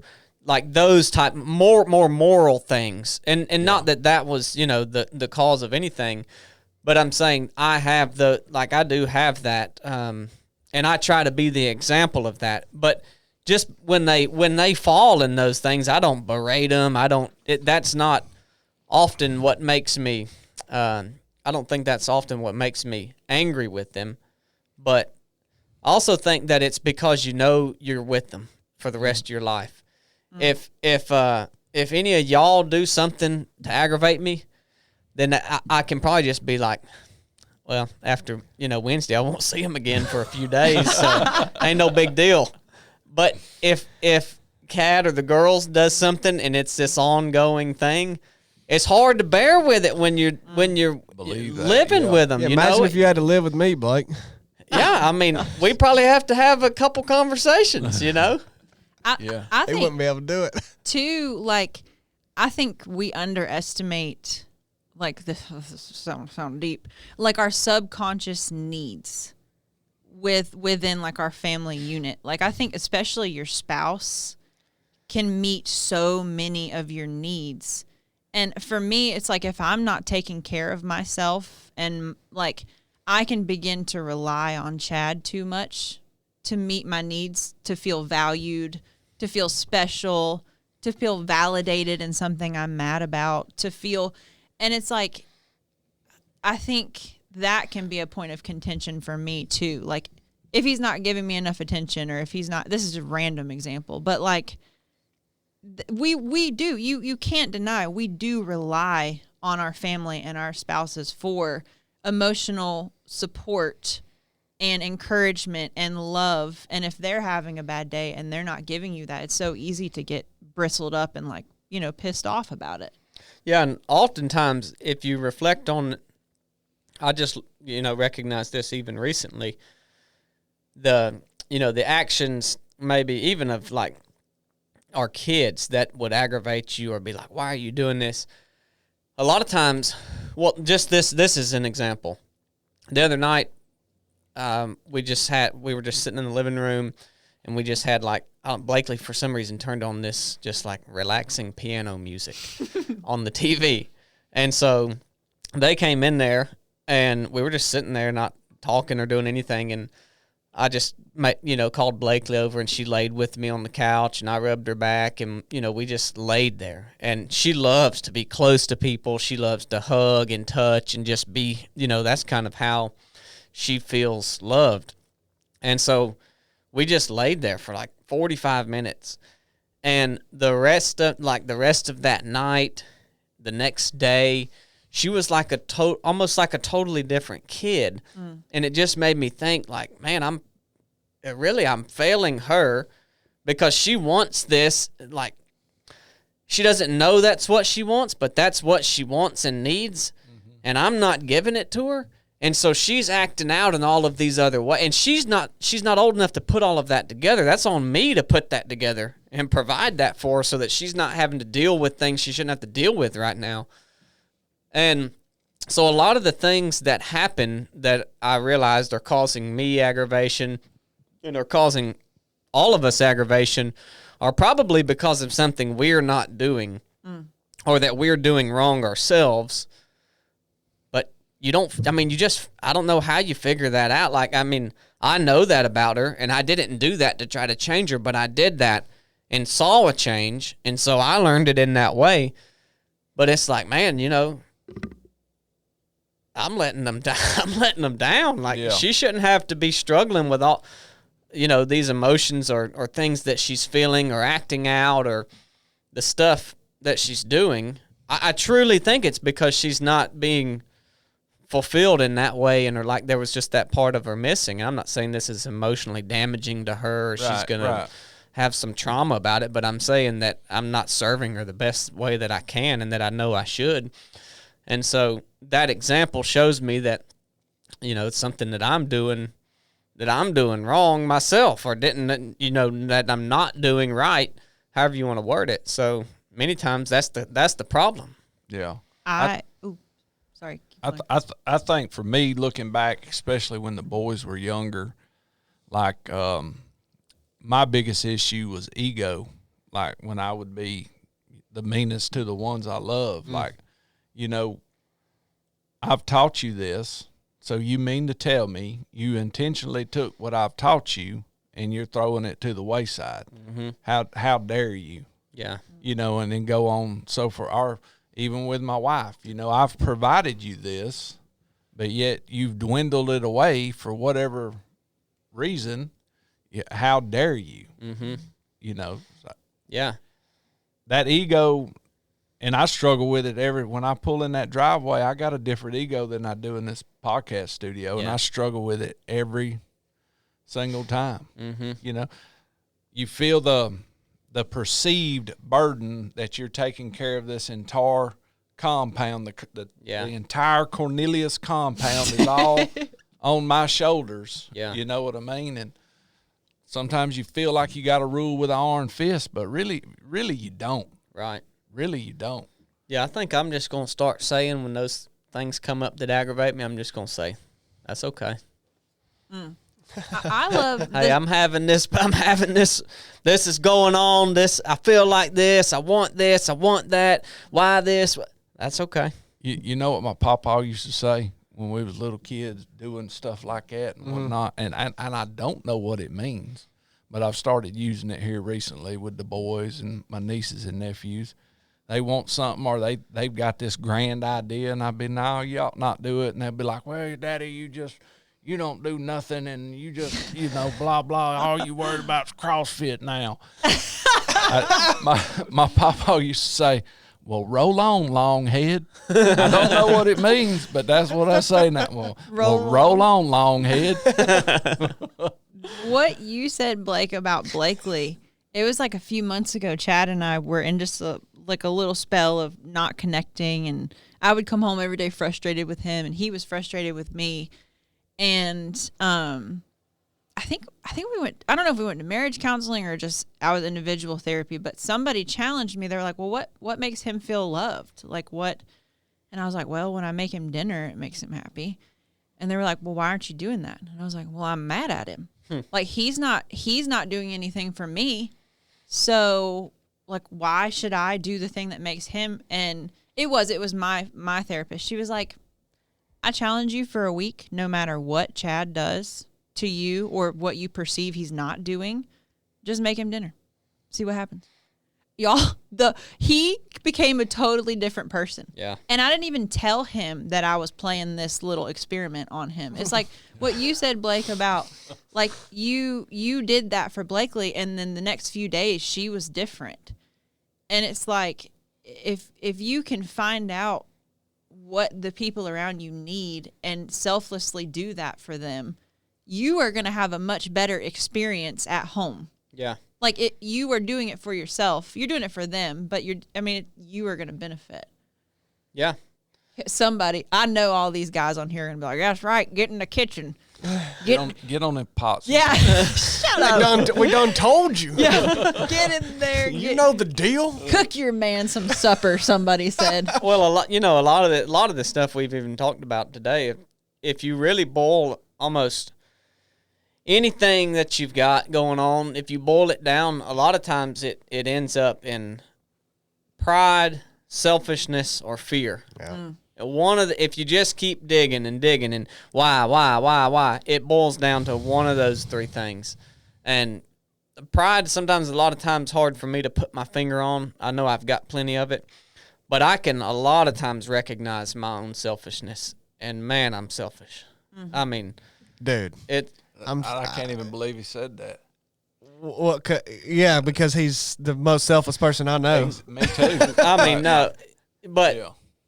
I mean, I recognize it a lot. Like maybe you perceive me that way, but dude, you're one of the most selfless people I know. You might be real selfish, but but I mean, just it runs. Man, you can't even tell people how deep it runs. Like, well, yeah, it's like what's the old holly tree? Got them roots so deep you can't even pull them up. You know, it's just they run deep.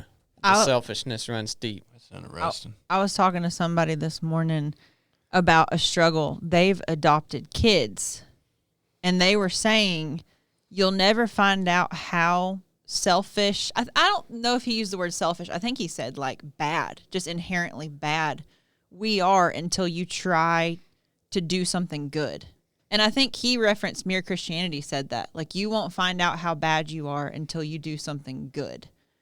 And it's like, I don't know about you, Blake, but in those moments that I realize how selfish I am, it is like you have to put yourself out there to attempt to be good to find out how much your flesh fights against that. Does that make any sense? Mm-hmm.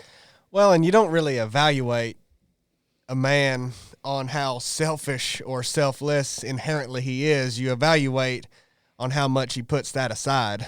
Mm-hmm. Like, I don't really care if you're naturally really selfish or not. Everybody's got some element of that. How much are you willing to put that aside? Yeah. Mm-hmm. That's really actions. Yeah. I mean, that's really what counts. Yeah. If you're like, my dad is that's the thing. You don't even know. Is he selfless, or does he just always is he like real selfish and just puts it aside? It's one of the two. Yeah. That's good. But I don't really care. Yeah. I know he's putting it aside. Yeah. Like, so. And I think that's what that this person was saying is like they hear their own internal dialogue about the situation. Yeah. I know this person and they don't choose to act on that, but you find out what comes up in you when you're challenged to do something selfless. Like, and I love what you said. Like, you can choose not to act on it. Yeah. But that's good. I can only see your right eye. Yeah. Can you see out of those? Oh, yeah. It's party time. Well, are we wrapping this up or what? well, we'll get to the super chats in just a second. I did have a few questions if we are done with this topic here. Yeah, we can move on. I know Blake's probably wanting to wrap this whole unit. No, I'm good. But before we get into these last few questions, because this is a bit of a hard shift, but you just have to bear with us. We'll go rapid fire. I wanted to let you know about our hydration partner, HOIST. Hand me that bottle, Corn. Thank you, sir. I couldn't even see it. I couldn't even see it moving. HOIST. IV level Hoist hydration. keeps you moist. HOIST. Say it some more. HOIST. They are. This episode is brought to you by HOIST. We really love this product. Truly, we talk about it a lot, and we're going to keep talking about it because we use it pretty much every day. I think all 4 of us in this room and Chad probably drink it dang near every day, if not every day. And We drink it every day, if not every day. well, anyway, you see this bottle right here? They can. It's camouflaged, man. They can't see that. That real tree. How Yeah. long's Camouflage. Hoist is? They've been around. It's the with longest us. running. Yeah. Yeah. Longest running relationship we've had. Well, y'all know how much we care about what we put in our body, especially old Brooke over there. Yeah, good Yeah, grief. if If Brooke will drink it, my lord. If I'm drinking something, you guys can just go ahead and bet it's okay. It's good. daggum cleaner than It's good. bleach if she's drinking it. I mean, look at it. So you can see through that camo. It's clear. Yep, clear. Like, I can't stand when companies want the drink to be red. Yeah. And I'm like, I don't give a crap what color it is. I don't Yeah, want look, none man, of that carcinogens. The bottle tells you what flavor it is. Well, You don't need the color. Right. The story I always like to share about Hoist is I put some of this in my range bag one day, and I drank about half of it, and I put it back in my range bag and went back out like 2 or 3 weeks later, and I took a drink of it, and I looked down in the bottle, and it was molded.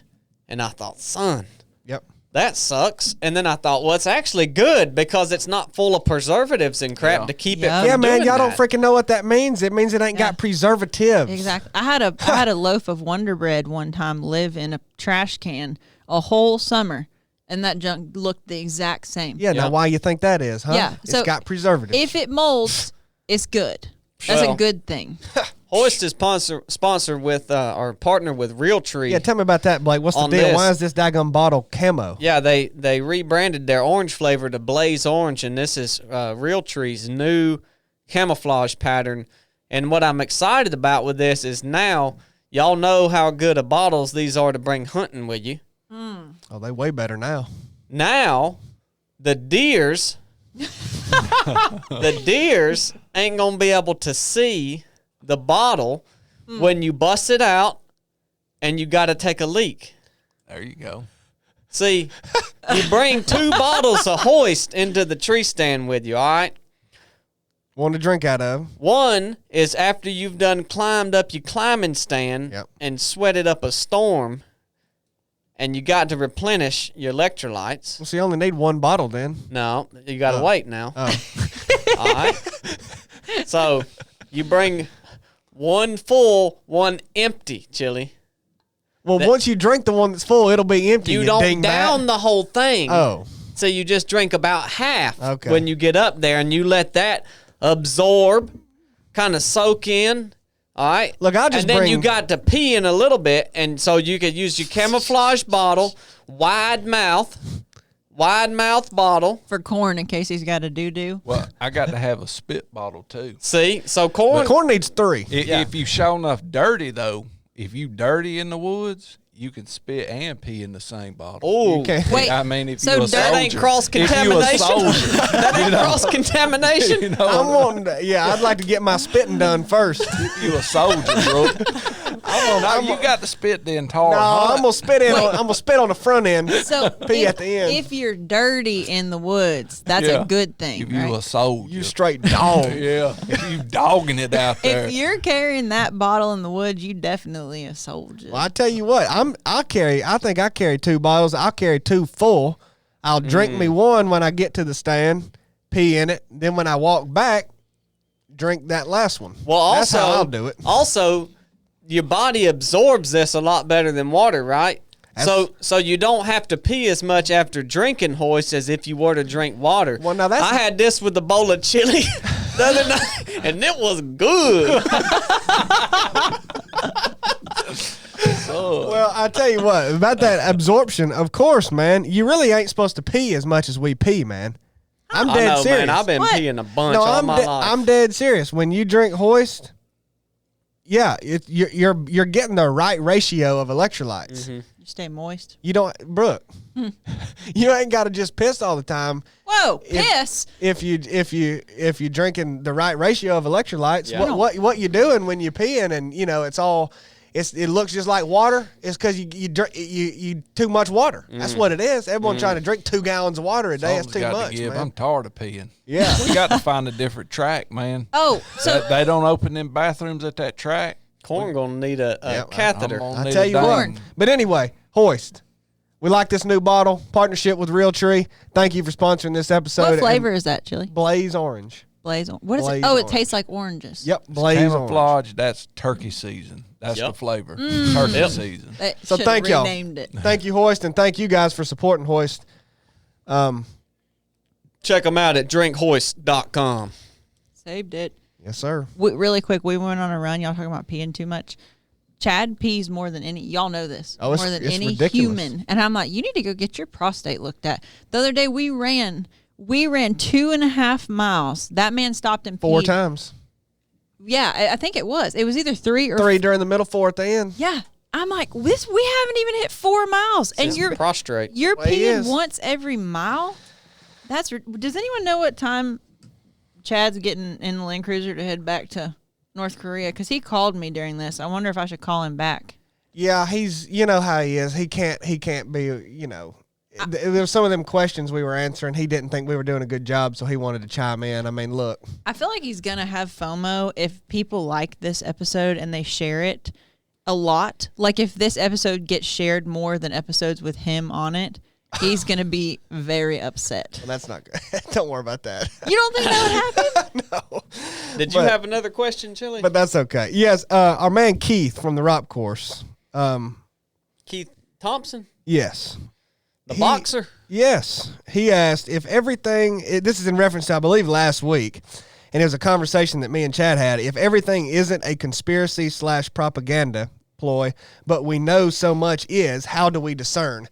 And I just wanted to address that question since we did talk about it on the podcast last week. I also, personally, Blake may not, I think that's a very good question because, Well, that's right up your alley, man. well, look, everybody has to take information as it comes. I see, my perception is you've got a camp of people that think absolutely everything that they read is true, trustworthy, 100%. The narrative, following it to a T, the media, Fox News, CNN, whoever said this, true. Hoo-hoo. Who's Who's who? whatever. And there's another camp who says, dang it, man, if they said it, it's a lie. Every aspect of it's a lie. There ain't no truth in it. Look, man, you're the same people. I said it last week. I'm going to say it again. You are the same person. You either blindly reject or accept everything you hear. There's no evaluation of it. There's no investigation into it. There's nothing. Yes, you're opposite ends of it, but you're the same daggum person. So how do you discern? You ain't going to discern immediately. You're not going to hear it and then automatically know the answer to everything. Maybe you have good intuition and good judgment right off the bat and can kind of think, okay, well, I know this and that. But you're going to have to look into each thing. You have to take everything on a case-by-case basis. If you start thinking that everything you ever hear is a lie, you're daggum schizophrenic. I mean, you are. And then you literally will go into a rabbit hole so deep in that, it's probably worse than the people who just believe everything they hear. So both sides need to take time to say, look, just because Fox News said this don't mean it's true. I need to look into this however best I can. You may struggle with that, but how you look into it is you check other sources, okay? I know that doesn't sound like much when you go reference Fox News with CNN, but look, you have to start there. Then you have to look deeper. You have to investigate this. You have to talk to people who are actually on the ground in the situation. Like it may be some news story about these Navy SEALs that, that died off the coast of Somalia, and everyone thinks that's a conspiracy theory. Maybe it is, man. I ain't looked at that one bit, but all I know is you ain't gonna know whether it's true or not true based on what the media says. Okay? You mean you have to make an effort to be credible in what you believe is true and if untrue? Maybe you could find information from talking to their daggum families or somebody. I don't know who you could talk to, but like I'm telling you, that's the work it takes to discern it. And don't try to discern things immediately. And blind acceptance that it's either false or true right off the bat with no investigation is blind acceptance. So I would caution against either side of that. And I think that's a great question. Another question was, do you think the U.S. will collapse in the next years? These are chilly questions. I think the U.S. has already collapsed. Let's see. There was one more good one. Do you believe we are living in the end times? Yes, that started when Jesus was ascended to heaven. Those are the ones I wanted to get to. I think we should call Chad real quick and make sure Kim Jong's not diddling him somewhere. You know what I mean? Real quick, what is in this container, dude? It's creeping me out. This is seaweed. Is that for your hair? Look, I was doing body squats. Chili's hair has become majestic as the wings of a Pegasus. I was on number 18 of 25 body squats at the track, and he come by me and his hair said, and I was on number 6 of my sit-ups, just like that, son. His hair said,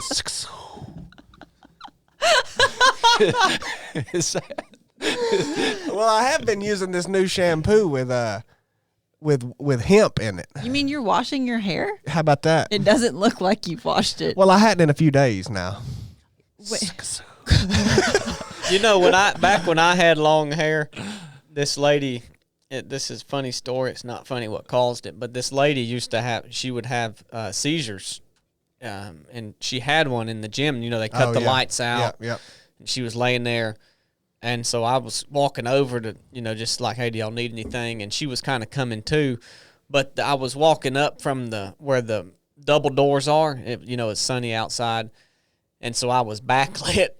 And she thought she had died. And she thought I was Jesus walking up to her because the light was behind me. Like I was silhouetted and I had this long hair. What the crap? It was so crazy. Dude, I think it's weird when Blake had long hair how much we got asked if we were twins. Well, somebody, I don't know where we were recently together, and somebody's, at Jennifer's dad's funeral. Uh-huh. It was Ben or Woody, one of them two, and they thought you were me, and they were like, man, I thought, Blake just walked right by me or something, and I was like, no.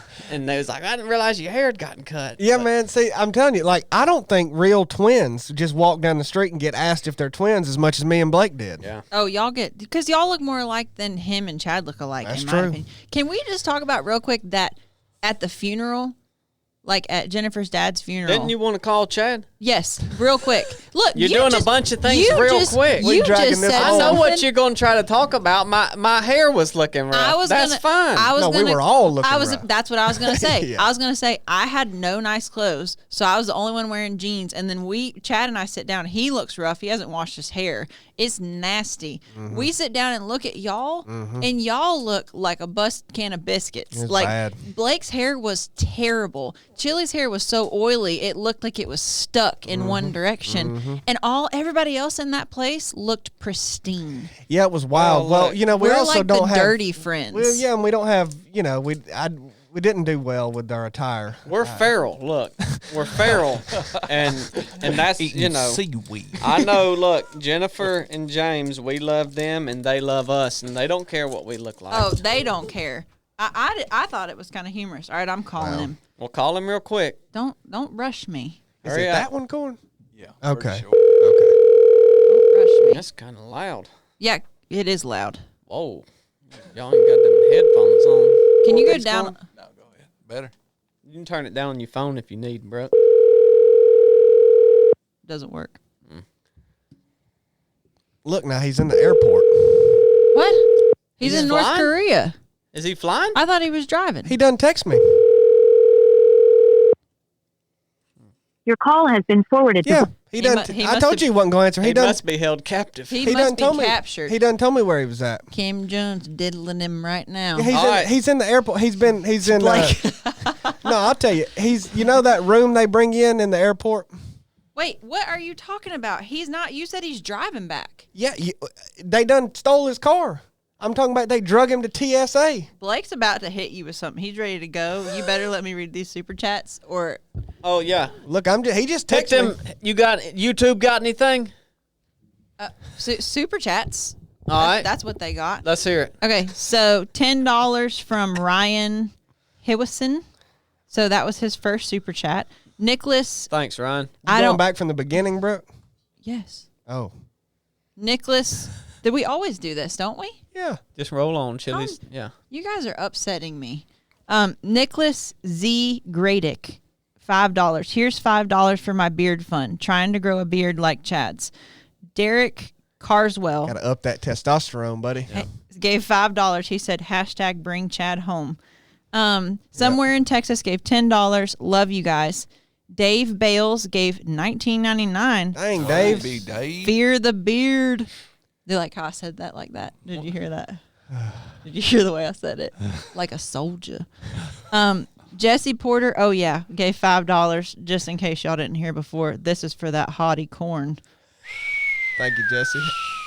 Dang.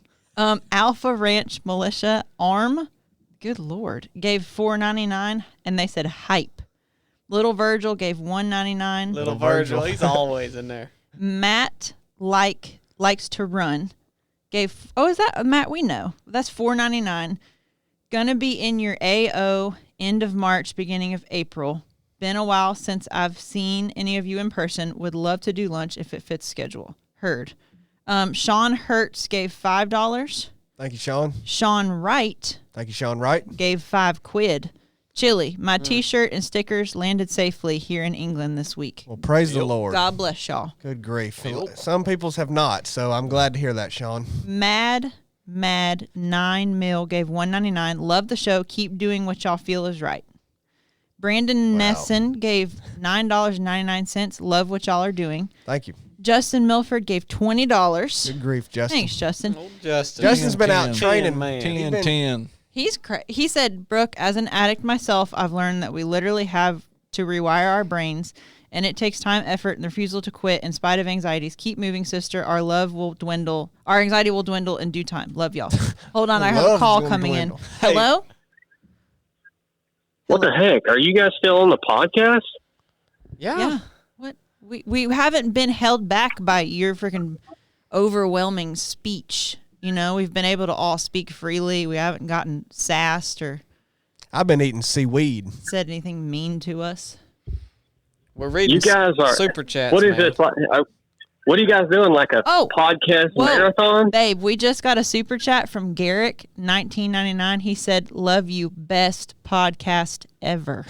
Nice. Garrick's my man. That's got a sting, man. Garrick's my man. Dang, boo, that's rough. Well, did we hit our 35,000 for the new Land Cruiser to get me out of here? Almost. Dude, how are you calling me right now? I told them about how you texted me that you got to the airport. They drug you from your Land Cruiser and took you to the security room in the airport. How are you calling me? Chili said Kim John was diddling you, boo. Yeah, they've got me locked down in a hallway here. Don't quite know how I'm going to get out of this, but I did let one of the North Korean nationals, they did let me use their cell phone to make this phone call. Well, good. He's in the NK. What'd they do with the Land Cruiser? Yeah, what'd they do with your truck? That's a good question.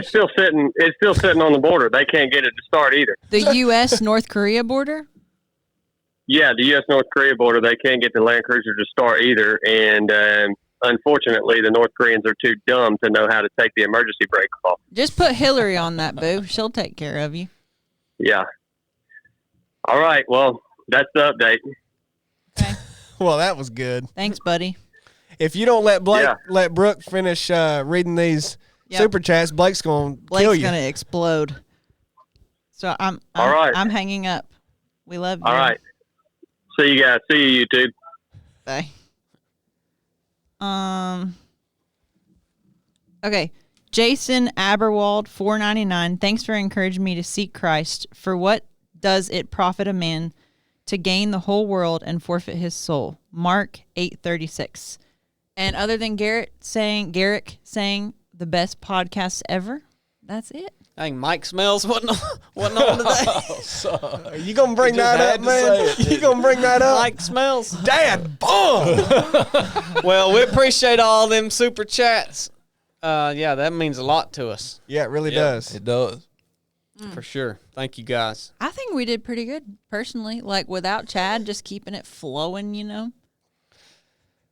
Good job, bro. Yeah. What? No. I just laugh because how long would you? You're about to make Blake really mad. How long would you have a podcast go? You'd go for 5 hours, wouldn't you? Yeah, probably. I mean, I've really enjoyed this conversation. Well, like, I think it was my ears are sweating. I have not forced. Like, I have really enjoyed everything y'all have brought up, and the stuff Blake said. Like, I've benefited from this conversation. Look, man, if we just let Blake talk on a week-to-week basis, it'd be a heck of a lot better. Well, I got to start being nicer to the people I love. Well, yeah, we all too. got things to work on. That's what we're going to do. That. Yeah. All right, who's signing us off? Well, guys, I'll do that so no one else rambles on. I appreciate y'all tuning in today. We're honored that you would listen. If you got something out of this episode, share it with people. Share it on Instagram, YouTube, Facebook, Twitter, TikTok, And all of them things. MySpace. Can they mention that it was a great episode without Chad? Just like, you know. Well, if that's what they think, I wouldn't Right. ask anybody to lie. No. But if that's how you feel, then you're welcome to put that in there. And so we'll see you guys next Wednesday. If you ain't at the race, we'll see you on Saturday. Nuff said.